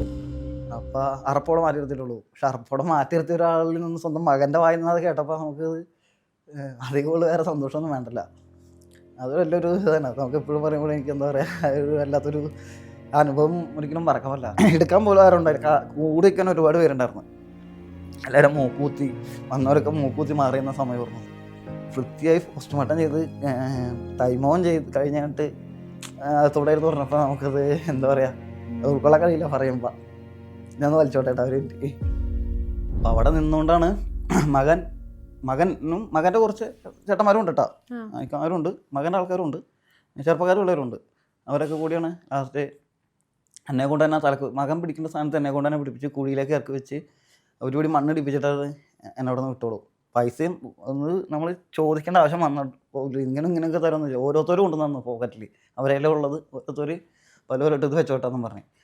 അത്രയും നല്ല കാര്യമായിട്ട് നോക്കിയൊരു സംഭവമാണത്. ഈ മൃതദേഹം നമ്മൾ എടുത്തു കഴിഞ്ഞതിന് ശേഷം വിനു ഈ പറഞ്ഞ പോലെ സാധനങ്ങൾ വാങ്ങുന്നു, സ്വന്തം ആള് എന്നുള്ള രീതിയിൽ വളരെ ആദരവോടുകൂടിയാണ് അതിനെ കൈകാര്യം ചെയ്യുന്ന മൊത്തം ഒക്കെ കഴിഞ്ഞതിന് ശേഷം പിന്നീട് കാശിൻ്റെ ഒക്കെ കാര്യത്തിൽ കണക്ക് പറയുക, അങ്ങനത്തെ അനുഭവങ്ങൾ ഉണ്ടായിട്ടുണ്ടോ? അത് കാശുള്ളവൻ തരാണ്ട് പോയിട്ടുണ്ട്, ചോദിച്ചിട്ടുണ്ട്, കണക്ക് ചോദിച്ചിട്ടുണ്ട്. കാശുള്ളവർ, കാശില്ലാത്തവരാരും അങ്ങനെ പാവപ്പെട്ടവർ ചെയ്യണമെങ്കിൽ ഇന്ന് പറയാൻ 10 രൂപ കൂടുതൽ വന്നിട്ടുള്ളൂ. പാവപ്പെട്ടിരുന്നവരെ എന്നത്ത് എന്തിനാന്ന് ചോദിച്ചിട്ട് പോലില്ല. ചേട്ടൻ ഞാൻ ഇന്ന് എടുത്തിട്ടുണ്ട്, ആംബുലൻസിൻ്റെ പൈസ കൊടുത്തിട്ടുണ്ട്, അത് തന്നെ പറഞ്ഞാൽ എന്നെന്താ ഞങ്ങൾ തന്നേക്കാന്ന് പറയുള്ളൂ. മറ്റുള്ളവർ ചോദിക്കുന്നത് കൂടുതൽ കാശുള്ളവരാ. എൻ്റെ അടുത്ത് എനിക്ക് 1 റിട്ടൊന്നും പോയ ആളുണ്ട്, എനിക്കിത് മതി എന്ന് പറഞ്ഞ ഭിക്ഷ. എന്നിട്ട് അത് ഭയങ്കര വാർത്തയൊക്കെയായി. എന്തായിരുന്നു? ഒരു വലിയൊരു ഉദ്യോഗസ്ഥനാണ് അദ്ദേഹം, ഡൽഹിയിലെ ഉദ്യോഗസ്ഥനാണ്. അദ്ദേഹത്തിൻ്റെ അച്ഛനെ എടുത്ത് കഴിഞ്ഞിട്ട് ഇങ്ങനെ പൈസ ഒക്കെ ചോദിച്ച് ഇതൊക്കെ കഴിഞ്ഞിട്ട് ശരിയാക്കാന്ന് പറഞ്ഞു. അപ്പോൾ പണിക്കാരൊക്കെ വെയിറ്റ് ചെയ്തിരുന്നു. 4 പണിക്കാരുണ്ടായിരുന്നു. എന്നിട്ട് അത് ഹോസ്പിറ്റലിൽ വെച്ച് പൈസ വെച്ചപ്പോൾ പുള്ളിക്കെന്ത് ദേഷ്യം കയറുന്നതാണ്. പുള്ളി എനിക്ക് 1 രൂപ ഇങ്ങനെ ഇട്ടെന്നുണ്ട്, ഇതാണ് നിൻ്റെ കൂലി, നീ വെച്ചത് എനിക്കുള്ള അർഹതപ്പെട്ടതെന്ന് പറഞ്ഞ് മോസ്റ്ററിൽ വെച്ച് തന്നു. അത് ഭയങ്കര ഇതായി. അത് കുറേ പേരെ കണ്ടിട്ടുണ്ടായിരുന്നു. എനിക്കത് ഭയങ്കര വിഷമമായി. കാരണം നല്ലൊരു എമൗണ്ട് എൻ്റെ കയ്യിൽ നിന്ന് പോലെങ്കിൽ നല്ലൊരു എമൗണ്ട് എന്ന് പറഞ്ഞാൽ അത്യാവശ്യം നല്ലൊരു എമൗണ്ട് പോകും. എല്ലാം ചെയ്തതാണ്. പക്ഷേ എനിക്ക് സാറന്മാരെ കൂടി അപ്പം തന്നെ ഒരു പിരിവിട്ട് പൈസ തന്നു എല്ലാത്തിനും കൂടി. നല്ല അന്ന് പോലീസുകാരെന്ന് പൈസ പോയത്. ഒരു അന്നാളെ കോടീശ്വരനാ, ഡൽഹിയിൽ ഉദ്യോഗസ്ഥനാ, ഇവിടെ വലിയ നമ്മളെ ചാനലുകാരെ അറിയണ വലിയൊരു സംരംഭത്തിൻ്റെ ഉടമയാണ്. കോടീശ്വരനാ. ഒരു രൂപ നാണയം അതിപ്പോഴും കിടക്കണ്ട എൻ്റെ അടുത്തുണ്ട് ആ പൈസ. അപ്പോൾ ഇത് നിനക്കുള്ള ഭിക്ഷ എന്നുള്ളതായിട്ട് തന്നതാണ്. അപ്പം അങ്ങനെ വന്നവരുമുണ്ട്. ഇവിടുന്ന് ലോഡ്ജിൽ ഒരു പയ്യൻ ഉദ്യോഗസ്ഥനാ, വേറെ ഒരു നേവിയിലെ ഉദ്യോഗസ്ഥനാ, നമ്മുടെ താഴത്തല്ല പറഞ്ഞ ചെയ്ത മരണപ്പെട്ടിട്ട് ബുള്ളറ്റ് വരെ കൂട്ടുകാരനെ എഴുതി വെച്ച്. ഞാൻ 10,000-ഓളം രൂപ പുള്ളിയുടെ രക്തം എല്ലാം ആയ മറ്റേ മിശ്രജെല്ലാം ആയ പണം 10,000-ഓളം രൂപ ഉണ്ടായിരുന്നു. നമ്മൾ പൈസ എണ്ണും, കിട്ടുന്ന പൈസ ഒക്കെ എണ്ണും, വീഡിയോ എടുത്ത് എണ്ണും. അതുവരെ അവർ വാങ്ങിച്ചും പോയി. അവൻ എഴുതി വെച്ചിട്ടുണ്ടായിരുന്നു ആത്മഹത്യ കുറിപ്പിൽ എൻ്റെ കൂട്ടുകാരനെ ബുള്ളറ്റ് കൊടുക്കണമെന്ന് പറഞ്ഞ്. അതുപോലും കൊടുത്തില്ല. എൻ്റെ കൂടെ നിൽക്കണവരൊക്കെ ശരിക്കും ഒച്ചെടുത്ത്, നിങ്ങൾ എന്ത് അവനൊക്കെ ചെയ്തത് നിങ്ങൾ കണ്ടതല്ലേ, പൈസ കൊടുക്കണ്ടേ എന്നൊക്കെ പറഞ്ഞ് കുറേ വെച്ചെടുത്ത്. എന്നിട്ട് ലാസ്റ്റ് DSP സാറെ വിളിച്ച് വരുത്തിയിട്ട് നിങ്ങൾക്കെതിരെ കേസ് കൊടുക്കും, മര്യാദ അല്ലെങ്കിൽ പൈസ കൊടുത്തു, ആംബുലൻസ് വിളിച്ചെടുത്തിട്ട് പൈസ കൊടുത്തോളാം പറഞ്ഞാൽ ഇങ്ങനെയൊക്കെ ചെയ്യണമെന്നൊക്കെ ചോദിച്ചു. അങ്ങനെ പെരുമാറിയിട്ടുണ്ട്. ഇതൊക്കെ യഥാർത്ഥത്തിൽ നടക്കണ കാര്യം. പണ്ട് വിനു ഈ തൊഴിൽ ചെയ്യുമ്പോൾ ആളുകൾക്ക് ഉണ്ടായിരുന്ന മനോഭാവം അല്ലല്ലോ ഇപ്പം. ആദരവോടുകൂടി കാണുന്നില്ലേ? അതെ, അറിയാത്തവരാണ്, അറിയുന്നവരല്ല. അതായത് എൻ്റെ നാട്ടിൽ നിന്ന് ഞാൻ മാറിക്കേ, നമ്മളെ വെറുക്കപ്പെട്ടവരൊന്നും വെറുക്കപ്പെട്ട, കുടുംബത്തിലാണെങ്കിലും സ്വന്തത്തിലാണെങ്കിലും ബന്ധത്തിലാണെങ്കിലും വെറുക്കപ്പെട്ടവരൊന്നും ഈ തൊഴിലിന്റെ പേരിലാണ്. തീർച്ചയായിട്ടും ഇപ്പൊ എല്ലാവരും ഉൾക്കൊള്ളാൻ വഴിയില്ല. അങ്ങ് ഒരു മതവിശ്വാസിയല്ലേ? മതത്തില് ജീവിച്ചു അല്ല, വിശ്വാസിയല്ലേ? അത് വിശ്വസിക്കണം, ഒന്നിൽ നിന്ന് അങ്ങ് മാറ്റി ചിന്തിക്കൂ. അത് തന്നെ മനുഷ്യൻ. അവർ വിശ്വസിക്കുന്ന വിശ്വാസത്തിൽ നിന്ന് അവർ മാറ്റി ചിന്തിക്കാൻ അവരെ ഉപബോധ മനസ്സ് സമ്മതിക്കില്ല. എന്തെങ്കിലും വിനുവിന്റെ അടുത്ത് ഈ തൊഴിലിന്റെ പേരിൽ മോശമായി പെരുമാറി പിന്നീട് കുറ്റബോധത്തോടു കൂടി വന്നിട്ട് മാപ്പ് പറഞ്ഞവരോ അല്ലെങ്കിൽ ഏറ്റു പറഞ്ഞവരോ അങ്ങനെ ആരെങ്കിലും ഒക്കെ ഉണ്ടോ? അങ്ങനെ മൃതദേഹങ്ങളുണ്ട്. എന്നെ കുറ്റം പറഞ്ഞവരെ മൃതദേഹങ്ങളെ എടുത്തിട്ടുണ്ട്. ആണോ? അപ്പൊ എന്നെ തലക്കടിച്ച ഒരാളുടെ മൃതദേഹം, എന്നെ മുഖത്ത് തുപ്പിയ ഒരാളുടെ മൃതദേഹം അവരുടെ കുടുംബത്തിൽ നിന്നൊക്കെ എടുത്തിട്ടുണ്ട്. എന്ത് ഞാൻ ചോദിക്കും, ഇപ്പൊ ഞാനെല്ലാം ഉണ്ടായോളം ചോദിക്കും, അത് ഞാൻ സംസാരിക്കും. അപ്പൊ മൃതദേഹത്തിനോട് നമ്മൾ മാത്രമേ ഉള്ളല്ലെങ്കിലും. ആ പുസ്തകത്തിൽ ഞാൻ വായിച്ചു വിനു മൃതദേഹങ്ങളോട് സംസാരിക്കും എന്നുള്ളത്. അത് മനസ്സ് പിടിവിടുമ്പോഴാണോ സംസാരിക്കുന്നത്? അല്ലല്ല, എനിക്ക് അപ്പോഴാ ഞാൻ 3 വർഷമായിട്ടുള്ള ഞാൻ ശരിക്കും പുറം ലോകത്തെ വെളിച്ചത്ത് ഇറങ്ങി തുടങ്ങാൻ തുടങ്ങിയിട്ട്. അല്ലെങ്കിൽ പണിയില്ലെങ്കിൽ മാത്രമേ വെളിച്ചത്ത് ഉറങ്ങുള്ളൂ. രാവിലെ ആണല്ലോ അല്ലേ ഉറക്ക ടൈമാണ് ഇപ്പൊ. ശരിക്കും 5 മണി സൂര്യ ഉദിക്കുന്ന സമയത്ത് ഞാൻ എന്തായാലും കിടക്കും. അതുവരെ ഉണ്ടാവും. സമൂഹത്തിൽ നിന്ന് പിൻവലിഞ്ഞ് നിന്നതിന്റെ ഒരു പ്രശ്നം. പേര് ശവന്മാരി, അതാണ് സമൂഹ പേരാണ് ശവന്മാരി എന്നിട്ട് വിളിച്ചിട്ടുണ്ട്. ശവന്മാരി പിന്നെ തന്തേനെ തള്ളേനെ വിളിക്കാൻ തുടങ്ങി. ശവന്മാരുടെ തന്ത പോണ്, അവരെയും കളിയാക്കാൻ തുടങ്ങി. ഈ ഒന്ന് പോലീസുകാര് ജീവിതത്തിൽ ഒരു വലിയ ഒരു റോളില് വന്നിട്ടുണ്ട് അല്ലെ വിനുവിന്റെ? നമ്മളും ഉണ്ടാവൂല, അതല്ല കുഴപ്പം. പൊതുസമൂഹം പോലീസിനെ പറ്റി ഉണ്ടാക്കുന്ന ഇമേജ് അല്ലെങ്കിൽ സിനിമകൾ ഉണ്ടാക്കുന്നവരെ കുറെ ക്രൂരന്മാരായ ധാർഷ്ട്യക്കാരായ മനുഷ്യരായിട്ടാണല്ലോ. എല്ലാവരാലും വെറുക്കപ്പെട്ടും മാറ്റി നിർത്തപ്പെട്ടും ജീവിച്ചിരുന്ന വിനുവിന് ഒരു വീട്ടുകാരെ പോലെ നിന്നവരല്ലേ പോലീസുകാര്? ഈ കുറ്റം കാണാൻ നമ്മളെല്ലാവരും കുറ്റം കാണുള്ളൂ. ഞാൻ അവരെ തെറ്റ് കാണാൻ ശ്രമിക്കാറ്. കാരണം എനിക്ക് അവരെ തെറ്റ് കാണേണ്ട ആവശ്യമില്ല. അവരായിട്ട് ബന്ധപ്പെടുന്നത് മൃതദേഹവുമായി ബന്ധപ്പെടുന്ന സമയത്ത് മാത്രമേ ഞാൻ സാർമാരെ ആവശ്യം സ്വീകരിക്കാറുള്ളൂ. ഞാനൊരു തെറ്റ് ചെയ്തിട്ടുണ്ടെങ്കിൽ, ഞാനിപ്പോൾ ഒരു സിഗ്നൽ തെറ്റിച്ച ഒരു മനുഷ്യനാണ്, ഞാൻ തെറ്റ് ചെയ്ത് ഞാൻ അതിനെ ന്യായീകരിക്കാൻ പോയിട്ടില്ല, അതിൻ്റെ ആവശ്യമില്ല. അപ്പോൾ തെറ്റ് ചെയ്താൽ ഉൾക്കൊണ്ടാൽ മതി, വേറെ കുഴപ്പമൊന്നുമില്ല. അപ്പോൾ പോലീസുകാർ നല്ലവരാവും. ചില ഹോട്ടലിലൊക്കെ ചെല്ലുമ്പോൾ ശംവാരി എന്ന് പറഞ്ഞിട്ട് ഫുഡ് തരാണ്ടിരിക്കുന്നില്ല. അപ്പം പോലീസുകാരൊക്കെ സഹായിക്കും. ഇപ്പോഴും ഉണ്ട്. അതിന് എടുത്തു പറയാനുള്ളൂ ഞാൻ. അതിപ്പോഴും മിക്ക ആ ഹോട്ടലിലൊന്നും ഇപ്പോഴും നമ്മൾ ആ വെക്കുന്നത് ഇപ്പോഴും ഉണ്ട്. പക്ഷെ അവർക്ക് അത് ഇപ്പം പൊതുസമൂഹത്തിനും അവർ തുറന്ന് കാണിക്കുക. അവരുടെ മുഖഭാവം, നമുക്ക് നമ്മളോട് പെരുമാറ്റവും, ഇതാണ് നമുക്ക്. അതായത് ഒരു സ്വീകാര്യനല്ലാത്ത ഒരാൾ കടന്നു വന്നതിന്റെ ഒരു മുഖഭാവം അവർക്ക്. അതായത് ഈ പാത്രത്തിലെല്ലാം കോമൺ ആയിട്ട് കൊടുക്കണം. എനിക്ക് കൊണ്ടുവന്ന സ്റ്റീൽ പാത്രത്തിലായിരിക്കും. ചെയ്ത ഹോട്ടലുകാരനെ എടുത്ത് പറയാനുള്ള, കാരണം അവർക്കും വിഷമവും ബുദ്ധിമുട്ടാവും. സ്റ്റീൽ പാത്രത്തിൽ കൊണ്ടുവന്നവരുണ്ട്. സ്റ്റീൽ പാത്രത്തിൽ ഇപ്പോൾ ചായ കൊടുക്കണത് സ്റ്റീൽ ഗ്ലാസ്സില്ല, എല്ലായിടത്തും സ്റ്റീൽ ഗ്ലാസ്സില്ല. എനിക്ക് സ്റ്റീൽ പാത്രത്തിൽ ചായ തന്നിട്ടുണ്ട്.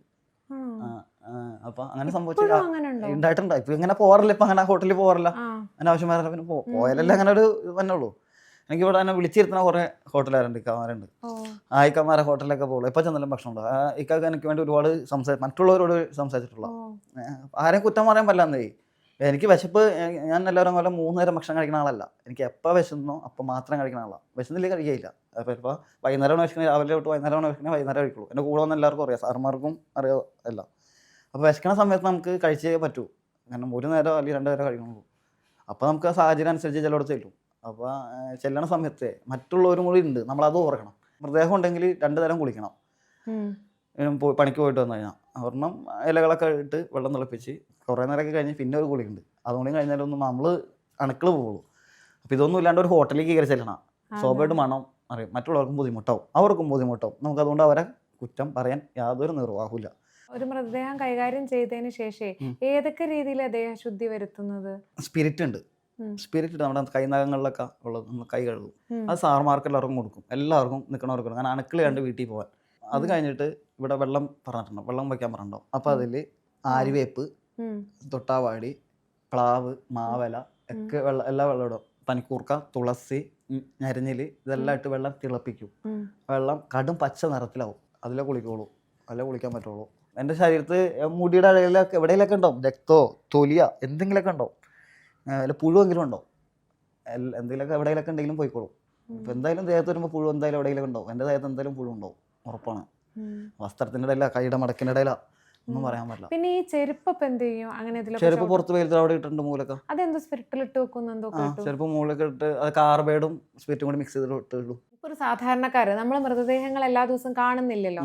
അപ്പൊ നമ്മളൊക്കെ പൊതുവെ നമ്മുടെയൊക്കെ ഒരു പ്രിവിലേജ് കൊണ്ടൊക്കെ ഈ അറപ്പ് പ്രശ്നം ഉണ്ടാവും ആളുകൾക്ക്.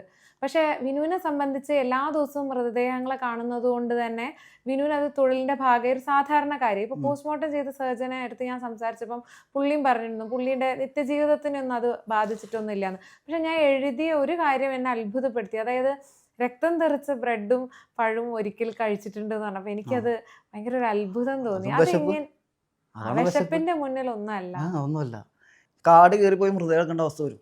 നമ്മളിപ്പോൾ കൊണ്ടുപോകുന്ന ഭക്ഷണമൊക്കെ ആയിരിക്കും ചിലപ്പോൾ നമ്മൾ കഴിക്കണം. എനിക്ക് മൃതദേഹത്തിൻ്റെ പുഴുക്കുണ്ടെങ്കിൽ എനിക്ക് ഭക്ഷണം കഴിക്കണമെങ്കിൽ യാതൊരു ബുദ്ധിമുട്ടില്ല. ഞാൻ ആരുടെ കൂടെ ഇരുന്ന് ഭക്ഷണം കഴിക്കാറ്. ഞാൻ പണിയുന്ന സമയത്ത് എനിക്ക് ചിലപ്പോൾ ആരെങ്കിലും സാറന്മാർ എനിക്ക് വിശക്കുന്നുണ്ട്, സാർ എനിക്ക് വിശക്കുന്നുണ്ടെന്ന് പറഞ്ഞാൽ സാറന്മാരെ ഏതെങ്കിലും കടി വാങ്ങിയിട്ട് ചിലപ്പോൾ ഞാൻ മൃതദേഹം എടുക്കൊണ്ടിരിക്കും. അവർ കൊണ്ടുപോയി കായൽ വെച്ച് വരും. ചിലപ്പോൾ സവാള അവിടെ പരിപ്പാടെ ഞാൻ അവിടെ നിന്ന് കഴിക്കും. അത് ചിലപ്പോൾ ജനങ്ങൾ ഛർദ്ദിച്ചിട്ടുണ്ട്. അത് കണ്ട് ജനങ്ങൾ ഛർദ്ദിച്ചിട്ടുണ്ട്, അയൽവക്കക്കാർ ഛർദ്ദിച്ചിട്ടുണ്ട്, പലരും ഛർദ്ദിച്ചിട്ടുണ്ട്. ഞാൻ തിന്നണ കണ്ടിട്ട്. ഭക്ഷണം വേറെ, നമ്മുടെ ജോലി വേറെ. ഭക്ഷണം എൻ്റെ വിശപ്പിന് ഞാൻ കഴിക്കണം, അതും എൻ്റെ ജോലിയായിട്ട് എനിക്ക് യാതൊരു ബന്ധമില്ല. എനിക്കത് സങ്കല്പിക്കാൻ പോലും പറ്റില്ല. അപ്പൊ ഈ അറപ്പ് എന്ന് പറയുന്നത് ഒരിക്കലും ഉണ്ടാവില്ല.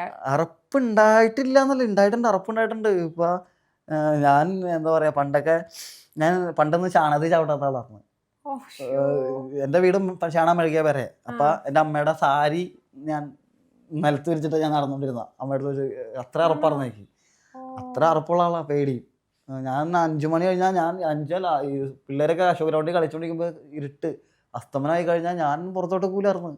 ഉച്ചക്ക് 2 മണിക്ക് വെള്ളിയാഴ്ച ഒട്ടും പുറത്തോട്ട് ഇറക്കൂലാത്തായിരുന്നു ഞാൻ. അപ്പം അതിനൊക്കെ ഒരുപാട് മാറാൻ വന്നില്ലേ. അപ്പം അതൊക്കെ ഒരു അന്ധവിശ്വാസമായിരുന്നു, മനസ്സിലായി. ഇതെല്ലാം നമ്മുടെ ശരീരത്തുണ്ട്. ഈ അറപ്പ് കാണിക്കേണ്ട എല്ലാ വസ്തുക്കളും നമ്മുടെ ശരീരത്തുണ്ട്. പിന്നെ നമ്മൾ എന്നിട്ട് നേരത്തെ മൃതദേഹത്തോട് സംസാരിക്കാറുണ്ടെന്ന് പറഞ്ഞില്ലേ, അത് മാനസികാരോഗ്യത്തിന് തകരാറിലാക്കൂലേ? എനിക്കിപ്പോൾ അങ്ങനെ സംസാരിക്കില്ല. എനിക്ക് കേട്ടോണ്ടിരുന്നാൽ മതി, എനിക്ക് പറയാനുള്ള കേട്ടാൽ മതി. എനിക്ക് ഒരാൾ ഇങ്ങോട്ട് മറുപടി പറയണമെന്നില്ല. ക്രൂരമായി പെരുമാറിയ, മോശമായി പെരുമാറിയ 2 പേരുടെ മൃതദേഹം കൈകാര്യം ചെയ്തല്ലോ വിനു. അപ്പൊ അവരോട് എന്താ പറഞ്ഞത്?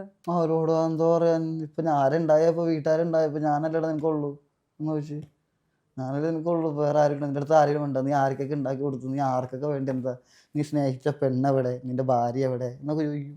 നീ എന്നെ എത്രമാത്രം ഉപയോഗിച്ചിട്ടുണ്ടാ? എനിക്ക് നിന്നെ മറക്കാൻ പറ്റുമോ? എൻ്റെ അത് ഓരോന്നൊക്കെ പറയും.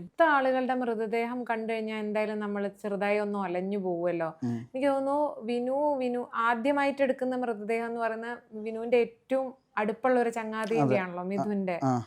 അതിനുശേഷം പിന്നെ എപ്പോഴെങ്കിലും ആരുടെയെങ്കിലും മൃതദേഹം അടുപ്പുള്ളവരുടെ, എൻ്റെ മകളുടെ, എൻ്റെ ആദ്യ ഭാര്യയുടെ ആദ്യ കൊച്ചിൻ്റെ മൃതദേഹം, മോളുടെ ഞാൻ തന്നെ എടുത്ത് കുഴിച്ചിട്ടതല്ല. എനിക്ക് എല്ലാ മൃതദേഹങ്ങളും ഒന്നാ. എനിക്ക് ഇന്ന പ്രത്യേകിച്ച് ഒന്നുമില്ല. എൻ്റെ മക്കളുടെ ആണെങ്കിലും. പക്ഷെ സ്വന്തമാകുമ്പോ നമ്മള് കരഞ്ഞു പോവില്ലേ പണിയെടുക്കുമ്പോ? കാരണം ഞാൻ ഏറ്റവും വലിയ അഭിനയം കണ്ടേക്കണത്, നാടകം കണ്ടേക്കണത് മരണ വീട്ടില്ല. എല്ലാ നാടകവും. പിന്നെ അപ്പൊ ആ നാടകം ഞാൻ കാണിച്ചിട്ടായിരുന്നു ആരും.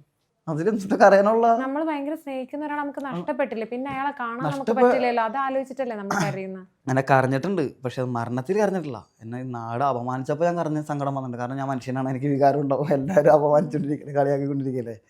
ഞാൻ പോലീസ് സ്റ്റേഷനിൽ പോയി കരഞ്ഞിട്ടുണ്ട്. ഞാൻ ശരിക്കും എന്താ പറയുക, അങ്ങനെ ഒന്നും അല്ലാതായി മാറിയിട്ടുണ്ട്.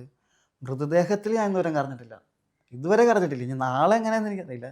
വിനുവിന് എനിക്ക് തോന്നുന്നു ഇപ്പം ആംബുലൻസുകളായി ഓരോരുത്തർ ഇതേപോലെ വിനുവിൻ്റെ കഥ കേട്ട് കഥ വായിച്ച് ഒക്കെ പലരും സഹായമായിട്ടൊക്കെ എത്തിയിട്ടുണ്ട്. വാട്ടർ ആംബുലൻസ് കിട്ടി. ഇനി എന്തെങ്കിലും ആവശ്യങ്ങളുണ്ടോ? ഒറ്റ ആവശ്യമുള്ളൂ, ശ്മശാനം.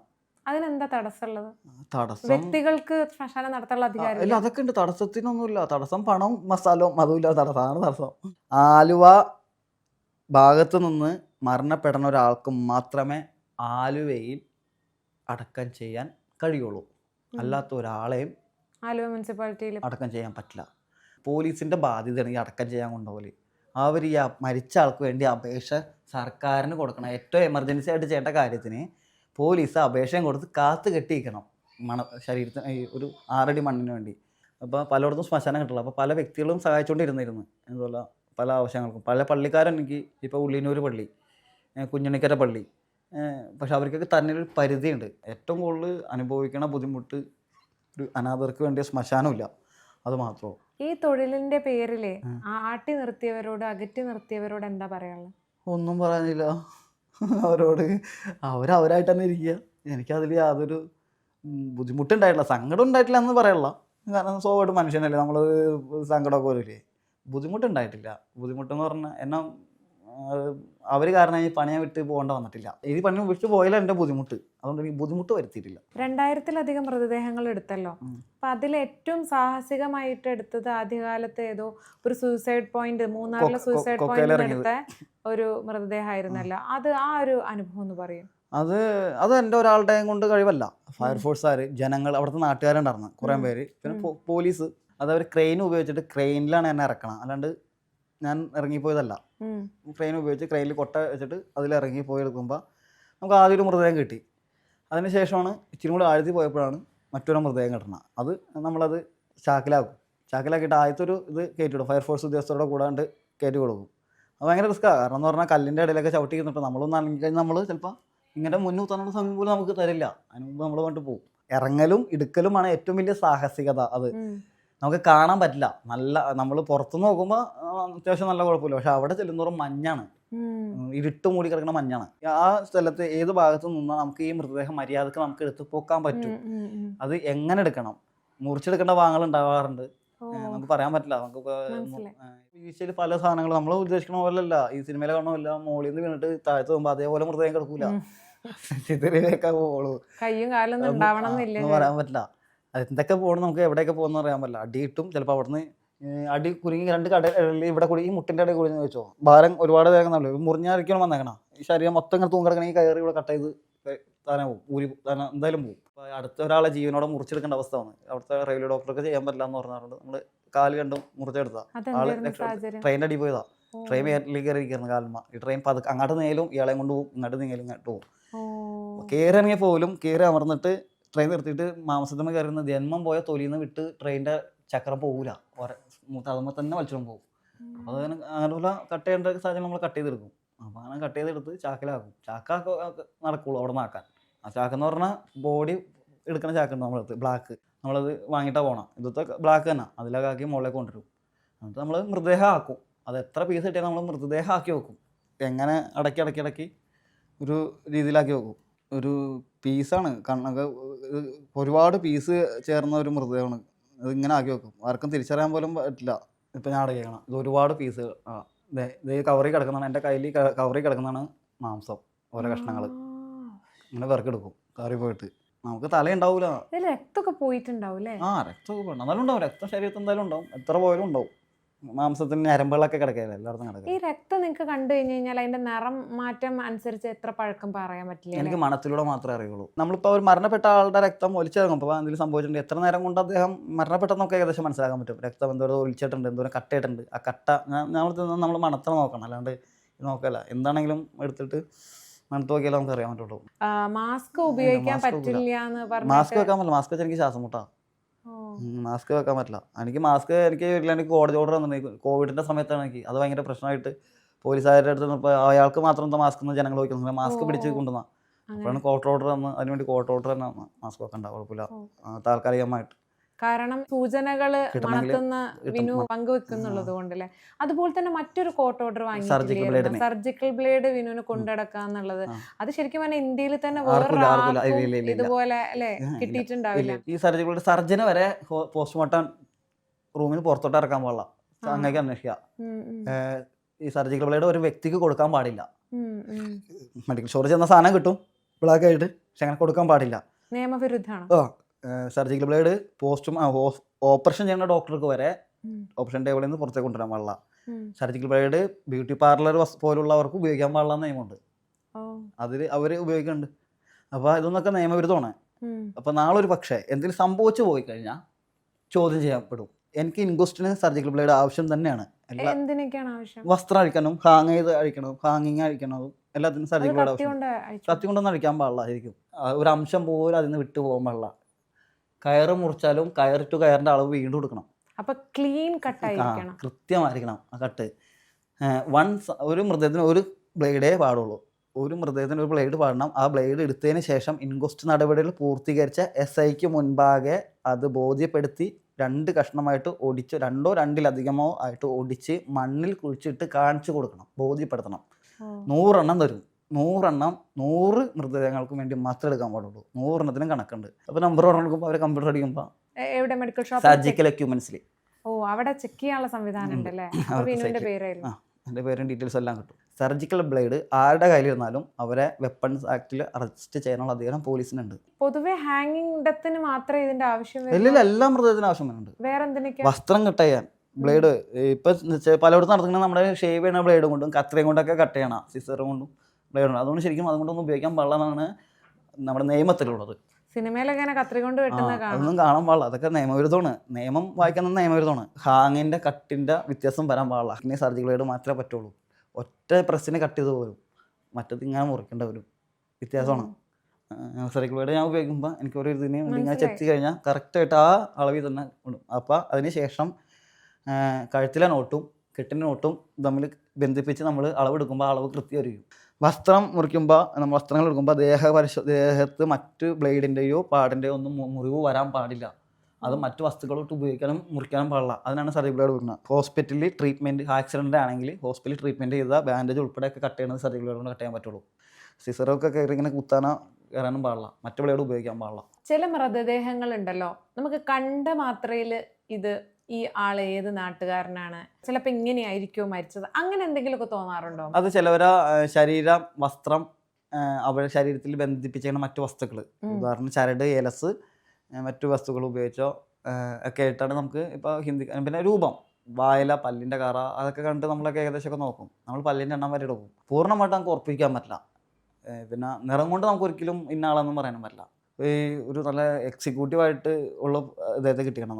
നല്ല മുണ്ട്, വില കൂടിയ സ്വർണ്ണ നിറത്തോട് കൂടിയ കരയുള്ള മുണ്ടും നല്ല വില കൂടിയ നീല ഷർട്ട് ഇട്ടാണ് ഈ പുള്ളി കഴിഞ്ഞ ദിവസം പുഴയിൽ നിന്ന് കിട്ടിയ മൃതദേഹം. കോടീശ്വരനാണ്. ആളെ കിട്ടി, പക്ഷെ ബന്ധുക്കളില്ല, എവിടെയെന്നും അറിയാൻ പാടില്ല. അന്വേഷിച്ച് മധുരവയലിൽ ചെന്ന്, മധുരവയലിൽ എല്ലാം VIP ഏരിയകളാണ് താമസിക്കുന്നത്. അവിടെ ചെന്നപ്പോൾ ഈ അദ്ദേഹത്തിൻ്റെ അഡ്രസ്സ് എടുത്തത് ഒരു വീട്ടിലാണ്. ആ വീടുമായി ബന്ധപ്പെട്ടപ്പോൾ 5 വർഷം മുമ്പ് അദ്ദേഹം അവിടെ താമസിച്ച വ്യക്തിയാണെന്നും അവിടെ അദ്ദേഹത്തിന് ബിസിനസ് ഉണ്ടായിരുന്നെന്നും 5 വർഷങ്ങൾക്ക് മുമ്പ് ആയിരുന്നെന്നും ഇദ്ദേഹത്തിന് ഒരുപാട് സ്ഥലങ്ങളും എല്ലാം കാര്യങ്ങളും ഉണ്ടെന്നും ഇവിടെ ഒരു കമ്പനി ഉണ്ടെന്നും അതുമായി ബന്ധപ്പെട്ട് മനസ്സിലാക്കാൻ സാധിച്ചു. ഈ തൊഴിലിലേക്ക് വന്നതിന് ശേഷം മനുഷ്യ ശരീരവുമായിട്ട് ബന്ധപ്പെട്ട് ആർജിച്ചെടുത്ത ഏതെങ്കിലും അത്ഭുതകരമായ എന്തെങ്കിലും അറിവുണ്ടോ? ഒരു മരണം ഒരേപോലെ ഇന്ന് വരെ ആർക്കും സംഭവിച്ചിട്ടില്ല. അതായത് ഞാൻ ഉദാഹരണം പറഞ്ഞത്, ഒരു 2 പേര് ആത്മഹത്യ തീരുമാനിച്ചു, 2 പേര് സൈനൈഡ് കഴിച്ച് മരിച്ചെന്ന് വിചാരിക്കും. 2 പേരെ മൃതദേഹം കിടക്കുന്ന 2 തരത്തിലാണ്. 2 തരത്തിൽ അവരുടെ ആന്തരിക അവയവങ്ങൾക്ക് കേടുപാടുകൾ സംഭവിക്കുന്നത്. ചിലപ്പോൾ 2 തരത്തിലാണ് മൃതദേഹം ചെയ്യണത്. ആശാന്മാരുടെ കാലം കഴിഞ്ഞപ്പോൾ ഞാൻ ഒരാളെ കൊണ്ടുപോകാൻ തുടങ്ങിയത് ആശാൻ്റെ മകനാണ്, പേര് മനു. അപ്പോൾ ഞങ്ങളൊരു മൃതദേഹം ഒരു സ്വകാര്യ വ്യക്തിയുടെ പറമ്പിൽ, ഒരു ഉദ്യോഗസ്ഥൻ്റെ പറമ്പിൽ അദ്ദേഹം അടക്കം ചെയ്യാൻ അനുവാദം നൽകുകയാണ്. ഇത്ര നാളെ അങ്ങനെ ചെയ്തുകൊണ്ടിരുന്നത് അദ്ദേഹത്തിൻ്റെ പറമ്പിൽ. നമ്മൾ രാത്രി 2 മണിക്ക് ഞങ്ങൾ ഇവിടുന്ന് കൊണ്ടുപോകണം. രാത്രി കൊണ്ടുപോകാൻ പറ്റില്ല, ജനങ്ങൾ കാണാതെ വേണം അടക്കം ചെയ്യാൻ.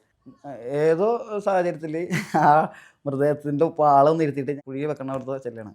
തിരിച്ചു വന്നു കഴിഞ്ഞപ്പോൾ ഇദ്ദേഹം മറ്റൊരു ലോകത്തേക്ക് പോയി മാനസികമായിട്ട്. മൃതദേഹം നേരെ ഇരിക്കുക.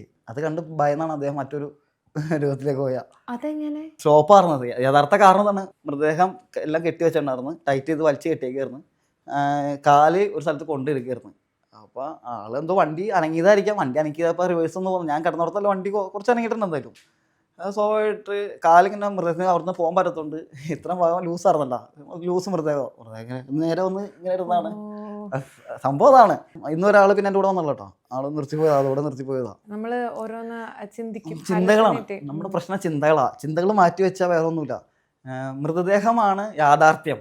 ഈ മരണത്തെ കണ്ട് മരിച്ച ദേഹങ്ങളെ കണ്ട് നമ്മുടെ വിശ്വാസത്തിൽ വല്ല മാറ്റം വരും, അതായത് നമ്മൾ വിശ്വാസിയല്ലാതാവും? ഞാൻ വിശ്വാസിയല്ല, ഞാൻ വിശ്വസിക്കുന്നുണ്ട്. ഞാൻ മരണത്തെ എൻ്റെ ദൈവം കാലനാണ്. ഞാൻ ഇപ്പോഴും ഈശ്വര എൻ്റെ മനസ്സിൽ വിളിക്കുന്നത് ഞാൻ കാലനാണ്. എൻ്റെ മരണം കാലനാണ്. കാലൻ എന്ന് പറഞ്ഞാൽ മരണം, മൃത്യു. അതിനാണ് ഞാൻ കാലൻ എന്ന് പറയണം. എൻ്റെ അമ്മ അച്ഛൻ ഹിന്ദു മതവിശ്വാസമാണ്, ഭാര്യ ക്രൈസ്തവ മതവിശ്വാസമാണ്. അവർ വിശ്വാസം ഞാൻ എതിർത്തുള്ള. പക്ഷേ ഇവരെല്ലാവരും അമ്പലത്തിൽ പോകാറുണ്ട്.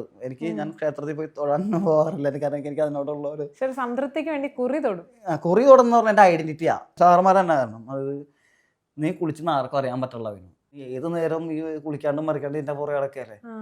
അപ്പൊ നീ അതിന് ഇതിലൊരു മാറ്റം വരുത്തുന്ന പറഞ്ഞപ്പോഴാണ് കുറി. അതാണ് നല്ല ഐഡിയ. പിന്നെ അതൊരു ഐഡന്റിറ്റിയായി മാറി. പിന്നെ അതുപോലെ ഞങ്ങളുടെ നാട്ടില് 3-4 വിനു ഉണ്ട്. അപ്പൊ അവിടേക്ക് ഞാൻ വിചാരിച്ചത് കുറി തൊട്ട എന്നെ അങ്ങനെ കുറി വിനു ശവന്മാരി എന്നുള്ള കുറി ഇത് ഉടനെ വിനു ആക്കും എന്നൊക്കെ ഒരു വിശ്വാസം നമ്മളെ മനസ്സിൽ വരുന്നു. അതൊന്നുമില്ല, നല്ല ശവന്മാരി തന്നെയാണ്. വിനു കൂടുതലും കുഴിച്ചിടല്ലേ ചെയ്യുന്നത്, കത്തിക്കേണ്ട? കത്തിക്കാറുണ്ട്. ഞാൻ ഏറ്റെടുക്കണ ഞാൻ കത്തിക്കും.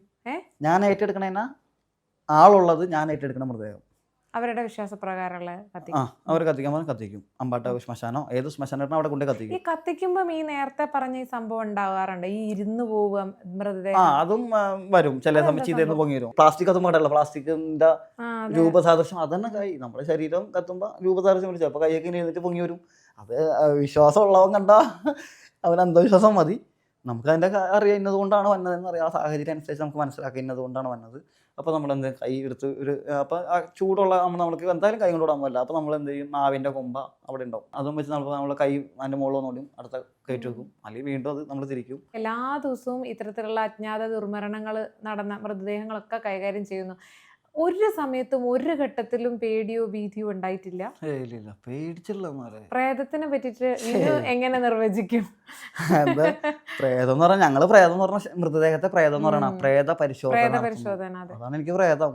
ഇതിപ്പോ ഇത് തൂങ്ങി വരച്ച വീടാ ഡോക്ടർ ഞങ്ങൾ താമസിക്കുന്നത്. ഇവിടെ ആരും ഉണ്ടായില്ല, കാട് പിടിച്ച പ്രദേശം. ഞങ്ങൾ വന്ന വീട് ഇപ്പുറത്തെ വീട് അതും കഴിഞ്ഞ്. അപ്പൊ ഇത്രയും ഭാഗമില്ല. ഇപ്പൊ നമ്മൾ നിൽക്കണ ഈ വീട് ഇപ്പൊ ഇങ്ങനെയില്ലേ, ഇവിടെ ഈ ടൗൺ ആണത്. ഇവിടെ ഒരാളും വരാത്ത ഏരിയ ആയിരുന്നു. 2 ഡോക്ടർമാർ അവിടെ ഇവിടെ തൂങ്ങി വരച്ചാണ്. ആ വീട്ടുകാർ ഇതിൻ്റെ അടുത്ത് ചോദിച്ച കാര്യങ്ങൾ അറിയാം. കാട് പിടിച്ചിരുന്ന സ്ഥലവും ഡോക്ടർമാർക്ക് ശേഷം ഒരാൾ താമസിക്കാൻ വന്നത് ഞാനാണ്. അപ്പോൾ എല്ലാവർക്കും ഭയമാണ്. മരിച്ച മനുഷ്യനെ എപ്പോഴും ചിന്തിച്ചുകൊണ്ടിരിക്കുന്ന കൊണ്ടാണ് മരിച്ച ആളെ കണ്ടതെന്ന് പറയുന്നത്. ഇതിൽ രൂപസാദൃശ്യം കാണുമ്പോൾ തന്നെ അയ്യോ മരിച്ച ആളെ ഞാൻ അവിടെ വെച്ച് കണ്ടിരുന്നു, പ്രേതത്തെ കണ്ടിരുന്നു പറയണം. 2025 വർഷം വരെ ആൾക്കാർ മരണപ്പെടണല്ലേ. അതിന് മുമ്പ് എത്ര വർഷം ഉണ്ടെന്ന് നമുക്ക് അറിയണ്ട.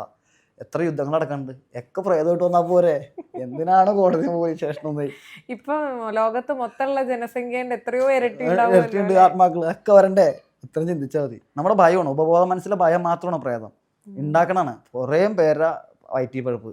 ഈ രാത്രി കിട്ടുന്ന മൃതദേഹങ്ങൾ ഉണ്ടല്ലോ, ഈ ട്രെയിനൊക്കെ തട്ടിയിട്ട്, അത് അന്ന് മിക്കവാറും രാത്രി പോസ്റ്റ്മോർട്ടം ചെയ്യില്ലല്ലോ. അപ്പൊ ഈ കാവലിരിക്കേണ്ടി വരുമല്ലോ. പിന്നെ അങ്ങനെ കാവലില്ല. ഞാനാ പോയി കണ്ടെത്തണം. ഇപ്പൊ ലോക്കോ പൈലറ്റ് ഇന്നാണ് അറിവ് വരും. ലോക്കോ പൈലറ്റ് അപ്പൊ തന്നെ അതാത് സ്റ്റേഷൻ മാസ്റ്റർ വരും അറിയിക്കും.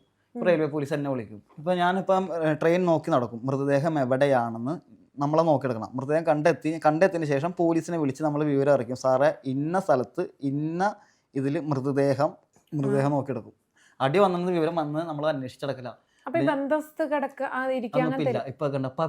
കൊണ്ടുപോകുന്ന സംവിധാനങ്ങളുണ്ട്. പണ്ട് അതിനുള്ള സംവിധാനങ്ങളില്ല.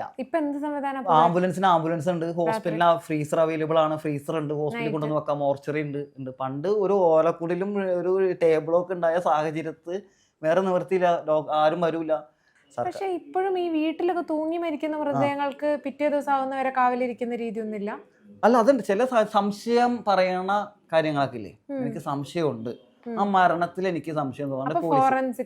അപ്പൊ ഫോറൻസിക് വരേണ്ട സാഹചര്യത്തിൽ ഫോറൻസിക് വരണ്ട. സംശയം ഉണ്ടെങ്കിൽ വേണ്ട പരിശോധന നടത്തണവരെ പകൽ വെളിച്ചത്തിൽ നടത്താൻ വേണ്ടി നമ്മൾ ബോഡി ബന്ധോസ് രാത്രി നടും. ചില പ്രത്യേക സാഹചര്യത്തിൽ നമുക്ക് എടുത്തും പോകണ്ടാണെങ്കിൽ നമുക്ക് എടുത്തും പോവാം. പിന്നെ മരണം നമുക്ക് അപ്പൊ തന്നെ തൂങ്ങിയതുള്ളെങ്കിൽ നമ്മൾ പറയാൻ പാടില്ല തൂങ്ങി മരിച്ചത്. നമ്മൾ പരമാവധി അഴിച്ച് ഹോസ്പിറ്റലിൽ എത്തിക്കാൻ നോക്കണം. അതിന് പോലീസിന്റെ ഭാഗത്തു നിന്ന് ആർക്കും ഒരു ബുദ്ധിമുട്ടുണ്ടാവില്ല. പുസ്തകത്തിലാണെങ്കിൽ ഇപ്പൊ വിനു സംസാരിക്കുമ്പോഴാണെങ്കിൽ എപ്പോഴും പറയുന്നുണ്ടല്ലേ, നെയ്യ് പരന്നൊഴുക എന്ന് പറയുന്നത്. ഏതോ ഒരു ഫ്ലാറ്റില് ഒരു കപ്പിൾസ് തൂങ്ങി മരിച്ചിട്ട് ആകെ റൂം മുഴുവൻ അല്ലേ ഒഴുകണം. അതെന്താണ് സംഭവം? അതെന്താ നെയ്യ് എന്ന് പറയുന്നത്? മനുഷ്യത്തിൽ നെയ്യും കൊഴുപ്പ്, നമ്മുടെ മഞ്ഞ പാട നെയ്യ് അതുപോലെ തന്നെ തളം കെട്ടി കിടക്കും ശരീരത്തിൽ നിന്ന് ഇളകി തറയില്. എത്ര സമയം കഴിഞ്ഞാൽ? 4 ദിവസം ഉണ്ടായിരുന്നത്. അപ്പൊ 4 ദിവസം, അത് 2 ദിവസം കഴിയുമ്പോഴേക്കും ഒഴുകി വരും. ഓരോ അവയവത്തിൽ നിന്നും ഒഴുകും. അതും ഭയങ്കര ശരീരം വളർന്നു.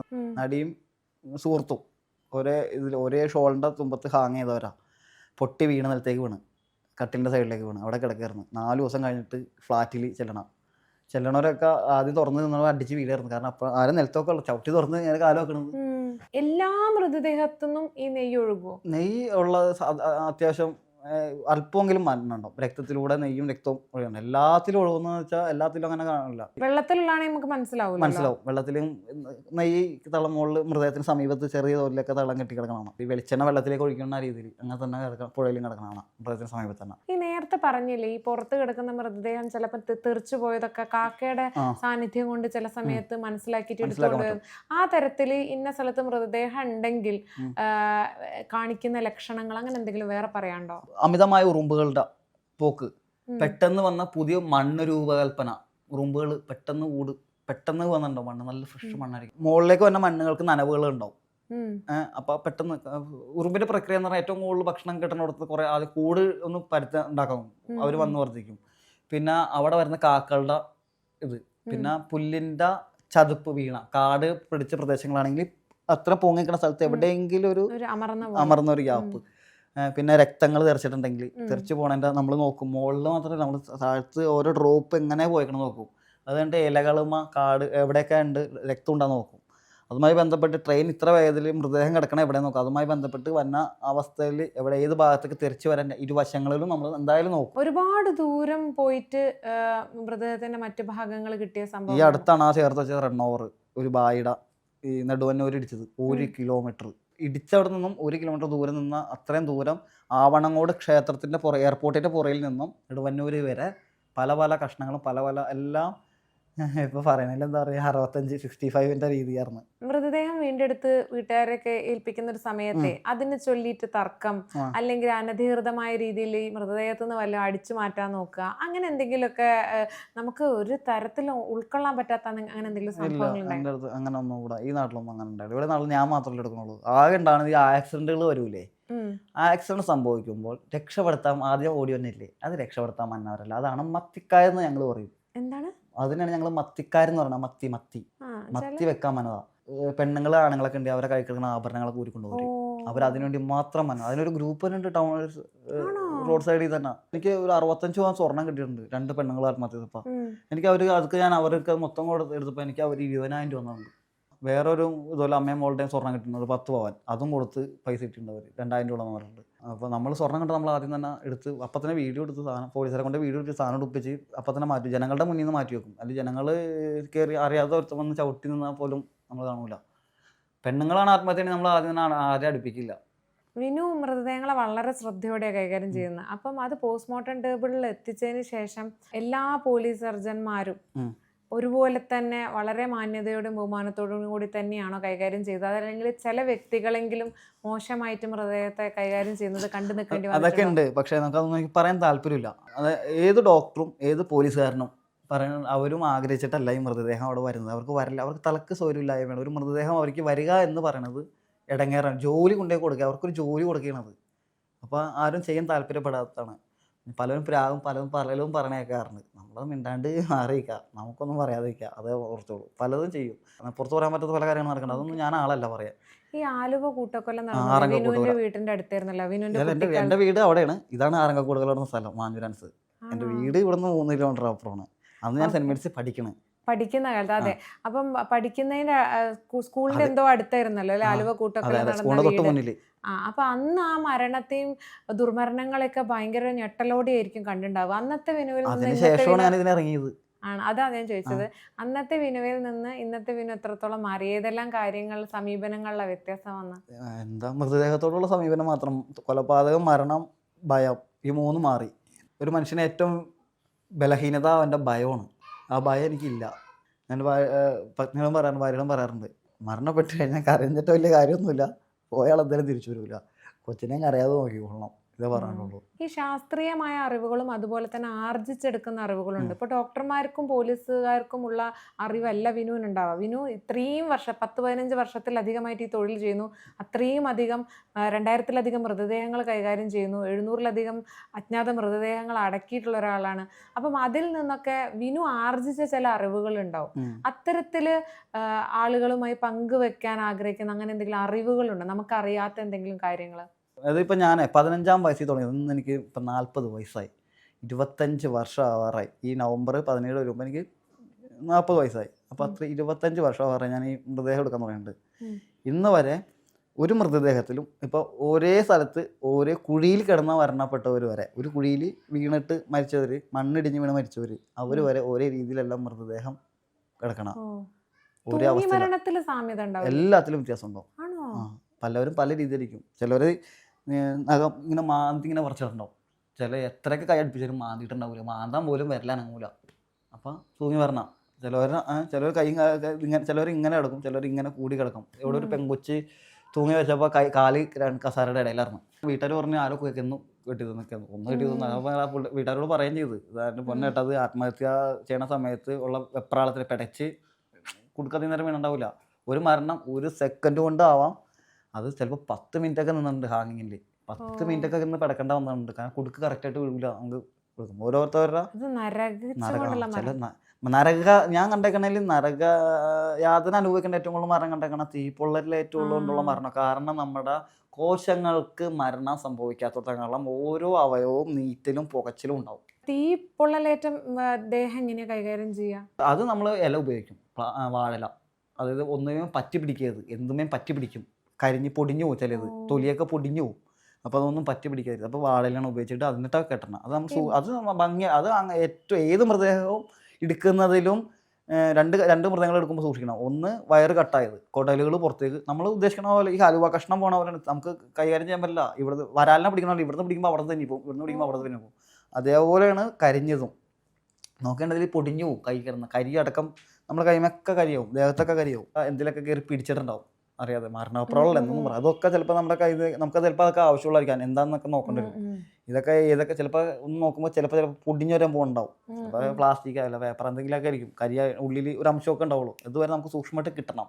ഏത് ഇതും കത്തി നിലത്താ വീഴുള്ളൂ. നമ്മളപ്പോൾ അത് എന്താ പറയുക, വാഴലയുടെ അരി കണ്ടിട്ടില്ലേ, അരി വെച്ച് തെന്നിച്ചാണ് അതിൻ്റെ അടിയിലേക്ക് കൊണ്ടുപോകുന്നത്. എടുക്കുമ്പോൾ നമുക്ക് അതെല്ലാം പെട്ടെന്ന് എടുത്ത് ഹോസ്പിറ്റലിൽ കൊണ്ടുപോകേണ്ട കേസാണെങ്കിൽ മാത്രമേ ഇതൊന്നും നോക്കാറുള്ളൂ. വസ്ത്രങ്ങളൊക്കെ പോളിസ്റ്റർ ആണ് ഒക്കെ ഒട്ടി പിടിക്കും, കോട്ടൺ കത്തിപ്പോവും, പോളിസ്റ്റർ ഉരുകി പിടിക്കും ദേഹത്ത്. അത് കൊടുത്തിട്ടുണ്ട്. പിന്നെ പെട്ടെന്ന് മനസ്സിലാക്കാം, കാണുമ്പോൾ തന്നെ അറിയാൻ പറ്റും. നമുക്ക് പറയാൻ പറ്റില്ല. അതായത് ഒരുപാട് ശരീരഭാഗങ്ങൾ പെറുക്കി കൂട്ടേണ്ടി വന്നിട്ടുണ്ടല്ലോ, അതിൽ ഏറ്റവും ഭാരം കാല്. ഇവിടെ തൊട്ട് ഇവിടം വരുത്തി കാല് നല്ല വെയിറ്റാ. ചില ആൾക്കാരെ കാല് 8 മുതൽ 8 കിലോ 9 കിലോ 10 കിലോ 12 കിലോ ഓരോരുത്തരുടെ വെയിറ്റ് അനുസരിച്ചുണ്ടോ. കുടൽ പോയി കഴിഞ്ഞാൽ വയറ് കാര്യമായി. പിന്നെ നെഞ്ചിങ്ങനെ പിടിച്ചെടുക്കാം, നമുക്ക് നെഞ്ചും കൂട് ഇങ്ങനെ പിടിച്ചെടുത്തും പോരാ. നമുക്ക് വലിയ ഇതൊന്നുമില്ല. ഇതൊന്നും വലിയ വാരിൻ്റെ ഭാഗമൊന്നും വലിയ വെയിറ്റ് ഒന്നുമില്ല. ഈ ആന്തരികാവയവങ്ങൾ പുറത്തായ മൃതദേഹങ്ങളുണ്ടല്ലോ, അതെന്താ ചെയ്യാ? തലച്ചോറ് ഞരമ്പ് വരെ ഞാൻ എടുത്തിട്ടുണ്ട്. തലച്ചോറ് ചെയ്തിട്ട് ഞരമ്പ് ഇങ്ങനെ പറ്റി പിടിക്കും, റെയിലിൻ്റെ സൈഡിൽ കൂടി. അതിങ്ങനെ ഓരോന്ന് പയ്യെടുക്കും, ഇങ്ങനെ വലിച്ചെടുക്കും പതുക്കെ ഞരമ്പ് വരെ വെയിൻ. അതുപോലെ കുടലും അങ്ങനെയാണ്, കുടലും പയ്യെടുക്കും. എന്നിട്ട് മുറിഞ്ഞു പോയതാണെങ്കിൽ അവിടെ വെച്ച് തന്നെ ഈ കുടലിൻ്റെ ഉള്ളിൽ ഈ കുടൽ കയറ്റി വെക്കും. വയറിന്റെ ഉള്ളിൽ തിരികെ വെക്കുക, പിന്നിട്ടാണ് ആളുകൾ നമ്മൾ മൃതദേഹം ആക്കും. അത് എന്തോരം കിട്ടിയാലും അത് കൊണ്ട് പരമാവധി മൃതദേഹം. അല്ലാത്ത സ്ഥലങ്ങളിൽ നമ്മൾ ഡ്രസ്സ് ഇടും, ചേർക്കാൻ പറ്റാത്ത സ്ഥലങ്ങളിലൊക്കെ. ഏതെങ്കിലും ഒരു അജ്ഞാത മൃതദേഹത്തോടെ അടുപ്പമോ ഒക്കെ തോന്നിയിട്ടുണ്ടോ? എല്ലാ മൃതദേഹങ്ങളോടും അടുപ്പമുണ്ട് എനിക്ക് അവരോട് മാത്രമേ ഇഷ്ടമുള്ളൂ. കൂട്ടുകാരണ്ട അത് ഭാര്യയായിട്ട് പിണങ്ങിപ്പെട്ട് ഒരു പഴയ ഇല്ലത്തിൽ കെട്ടി തൂങ്ങി മരിച്ചതാണ്. കുറച്ച് ദിവസം 14 ദിവസം കിടന്ന് അവിടെ. അപ്പോൾ ആരോ പുറത്തെ ആൾക്കാർ കാട് പിടിച്ചെടുക്കുന്ന സ്ഥലമുള്ള ചെറുത് അടിക്കാനോ സീറ്റ് കളിക്കാനോ എന്തോ വന്നപ്പോൾ മണം അടിച്ച് അങ്ങനെ പോയി കണ്ടെത്തിയതാണ്. അപ്പോൾ എടുക്കണ സമയത്ത് എഴുതിയിട്ടുണ്ടായിരുന്നു, എനിക്കറിയാം ഇത് എടുക്കണത് നീ ആയിരിക്കുമെന്നും വിനു ആയിരിക്കുമെന്നൊക്കെ. പോക്കറ്റിൽ അച്ചാറിൻ്റെ കവറിൽ എഴുതി വെള്ളപ്പേപ്പർ എഴുതിയിട്ടുണ്ടായിരുന്നു പോക്കറ്റിൽ. മൃതദേഹം എടുത്തതിന് മാത്രമല്ല, പകരം ഒരാളുടെ ജീവൻ രക്ഷിച്ചതിന് അവാർഡ് എന്തോ കിട്ടിയിട്ടില്ലേ? അതെന്തിനായിരുന്നു പറയൂ. പുള്ളി കൈ മുറിച്ചിട്ട് ചാടി മരിക്കാൻ വേണ്ടി ചാടിയതാ. ഇതാണ് എന്ത് കാര്യത്തില്ല, ആയുസ് എടുക്കണമെന്ന് പറഞ്ഞിട്ടല്ലേ, അതാണ് മരണപ്പെട്ടിട്ടില്ല. പുള്ളി പ്രതലത്തിൽ മൃതദേഹം അപൂർവമായി സംഭവിക്കുന്ന ഒരു കാര്യമാണ്. അബോധാവസ്ഥയിൽ ബോധമില്ലാതെ അബോധാവസ്ഥയിൽ മനുഷ്യൻ മുകളിൽ പൊങ്ങി കമന്ന് കിടക്കിയിരുന്നു. അതുകൂടി ആലോചിക്കണം, മലന്നല്ല കമന്ന്. എന്നിട്ടും ജീവൻ ഉണ്ടായിരുന്നു. അപ്പോൾ സ്വാഭാവികമായിട്ടും മൃതദേഹം ഒഴുകിപ്പോയി. അപ്പോൾ ഞാൻ ചാടി മരിച്ച ശരീരത്തോട് ചൂട് കൈമനെ പിടിക്കണം. ഒഴുകി പോകല്ല. അപ്പോൾ നമ്മൾ വേഗം നീന്തി അടുത്ത് പിടിക്കാൻ നോക്കണം. കൈമ പിടിച്ചപ്പോൾ തന്നെ ചൂട് അനുഭവപ്പെട്ട്, ഒരിക്കലും പാടില്ലാത്ത കാര്യമോ. അപ്പോൾ തന്നെ ഞാൻ ഒന്നും കൂടി പിടിച്ച്, അപ്പോൾ കയറി പിടിക്കുമ്പോൾ ശരീരം മൊത്തം ചൂടാ, ഈ ഭാഗം മൊത്തം ചൂടാ പിടിച്ചു കൊടുത്ത്. അപ്പോൾ തന്നെ ഞാൻ പറഞ്ഞു സാറേ ജീവനുണ്ടെന്ന് പറഞ്ഞു. അവിടുന്ന് വലിച്ചുകൊണ്ടുവന്ന് അങ്ങനെ എത്തിച്ച് കരയിലേക്ക് എത്തിച്ച് പിന്നെ സാറന്മാരൊക്കെ കൂടി ചാടി പുഴയിലേക്ക് ചാടി പൊക്കി ഭയങ്കര ഹൈറ്റാണ് നമുക്ക് നോക്കി കാണാം മാർത്താണ്ഡവർമ്മ പാലത്തിന് മോട്ടോർ ഷെഡിലേക്ക് വലിയൊരു ദൂരം ഹൈറ്റ് എല്ലാവരുടെ സ്ഥലത്ത് കയറ്റി ഇടുന്ന് ഹോസ്പിറ്റലിലേക്ക് എത്തിച്ച് ജീവൻ രക്ഷപ്പെട്ടു. പക്ഷെ അവിടെയാണ് ട്വിസ്റ്റ്. ജീവൻ രക്ഷിച്ചതിന് പുള്ളി ചീത്ത പറഞ്ഞു. പുള്ളി 5 രൂപ പോലും ഇല്ലാതെയാണ് ആത്മഹത്യ ചെയ്യാൻ ശ്രമിച്ചത്. കടവും കടത്തിന്റെ കൂടായിട്ട് പുള്ളി അടുത്ത് കാരോത്തുള്ളി ഹോസ്പിറ്റലിൽ 6000 രൂപ ബില്ലടിച്ചു കൊടുത്ത് അവിടുന്ന് ഓടി രക്ഷപ്പെട്ട് അവിടുന്ന് പോയി. പുള്ളി പോയി മാറിട്ട് തന്നെ തെറി പറഞ്ഞു. എൻ്റെ അമ്മക്കും മുച്ചയ്ക്ക് കൊടുക്കത്ത് തെറി പറഞ്ഞു പുള്ളി. അതാണ് ജീവൻ രക്ഷിച്ചതിന് തെറി കിട്ടിയില്ലേ. ശരിക്കും എന്തൊരു വിരോധാഭാസല്ലേ. കയ്യിൽ ഒരു തുള്ളി കാശില്ലാണ്ട് ആത്മഹത്യ ചെയ്ത് അവസാനം ഹോസ്പിറ്റലിൽ കിടന്നിട്ട് അതിനും 6000 രൂപ. അത് ഹോസ്പിറ്റലുകാർക്ക് അറിയില്ലല്ലോ. എക്യുപ്മെന്റ്സിനും മരുന്നിനും അവർ പൈസ. പുള്ളി പിന്നെ ജീവനോടുണ്ട് എന്താ അന്വേഷിച്ചു. പിന്നെ ജീവനോടൊക്കെ ഉണ്ട്. ഒരു ദിവസം വിളിച്ചിട്ടുണ്ടായിരുന്നു. അതാണ്. പിന്നെ അതല്ലാതെ ഇതില്ല. ഇപ്പൊ വലിയ ബന്ധമില്ല, കോണ്ടാക്ട് ഒന്നുമില്ല പുള്ളി. ഇപ്പൊ എല്ലാ ദിവസവും മരണം കാണുന്ന ഒരാളാണ്, മരിച്ച ദേഹങ്ങളെ കൈകാര്യം ചെയ്യുന്ന ഒരാളാണ്. എപ്പോഴെങ്കിലും സ്വന്തം മരണത്തെ പറ്റി ചിന്തിച്ചിട്ടുണ്ടോ? പിന്നെ എന്നാണ് ചിന്തിക്കേണ്ടത്? എനിക്ക് അതാണ് ഞാൻ എന്നാണെങ്കിലും വീഴും. ഇന്നലെ നാളെ വീഴും. ഇപ്പോഴല്ലേ അടുത്ത നിമിഷം വീഴും. അതിനു മുമ്പ് ഒരു 6 അടി മണ്ണ് എവിടെയെങ്കിലും ഉണ്ടാക്കിയിടണം എന്നൊരു ആഗ്രഹമുണ്ട് അനാഥർക്ക്. അത് മാത്രമേ ഉള്ളൂ. ഈ തൊഴിലാണ് വിനുവിൻ്റെ അന്നെന്ന് പറയുന്നത്. അതിന് എല്ലാ മാന്യതയോടെയും മഹത്വത്തോടും കൂടിയാണ് വിനു ആ തൊഴിൽ ചെയ്യുന്നത്. പക്ഷെ എങ്കിൽ പോലും ആ തൊഴിൽ ചെയ്യാനുള്ള സാഹചര്യങ്ങൾ ഇല്ലാതെ വരട്ടെ എന്ന് നമ്മൾ അറിയാതെ ആശംസിച്ചു പോകും. കാരണം ദുർമരണങ്ങളാണ് നടക്കുന്നത്, അതാണ് കൈകാര്യം ചെയ്യുന്നത്. വിനുവും അത് ആഗ്രഹിക്കുന്നു എന്ന് ഞാൻ കരുതുന്നു. അതെ, എങ്കിലും നമുക്കറിയാത്ത ഒരുപാട് കാര്യങ്ങൾ മരണവുമായിട്ട് ബന്ധപ്പെടുത്തി സംസാരിച്ചു. വളരെ ഞെട്ടലോടുകൂടിയും അതുപോലെ തന്നെ അത്ഭുതത്തോടു കൂടിയാണ് നമ്മൾ കേട്ടിരുന്നത്. വിനുവിനോടുള്ള ഒരു മനോഭാവത്തിൽ സമൂഹത്തിന് പൂർണ്ണമായ മാറ്റം വരട്ടെ എന്ന് ആശംസിക്കുന്നു. നന്ദി. ശരി.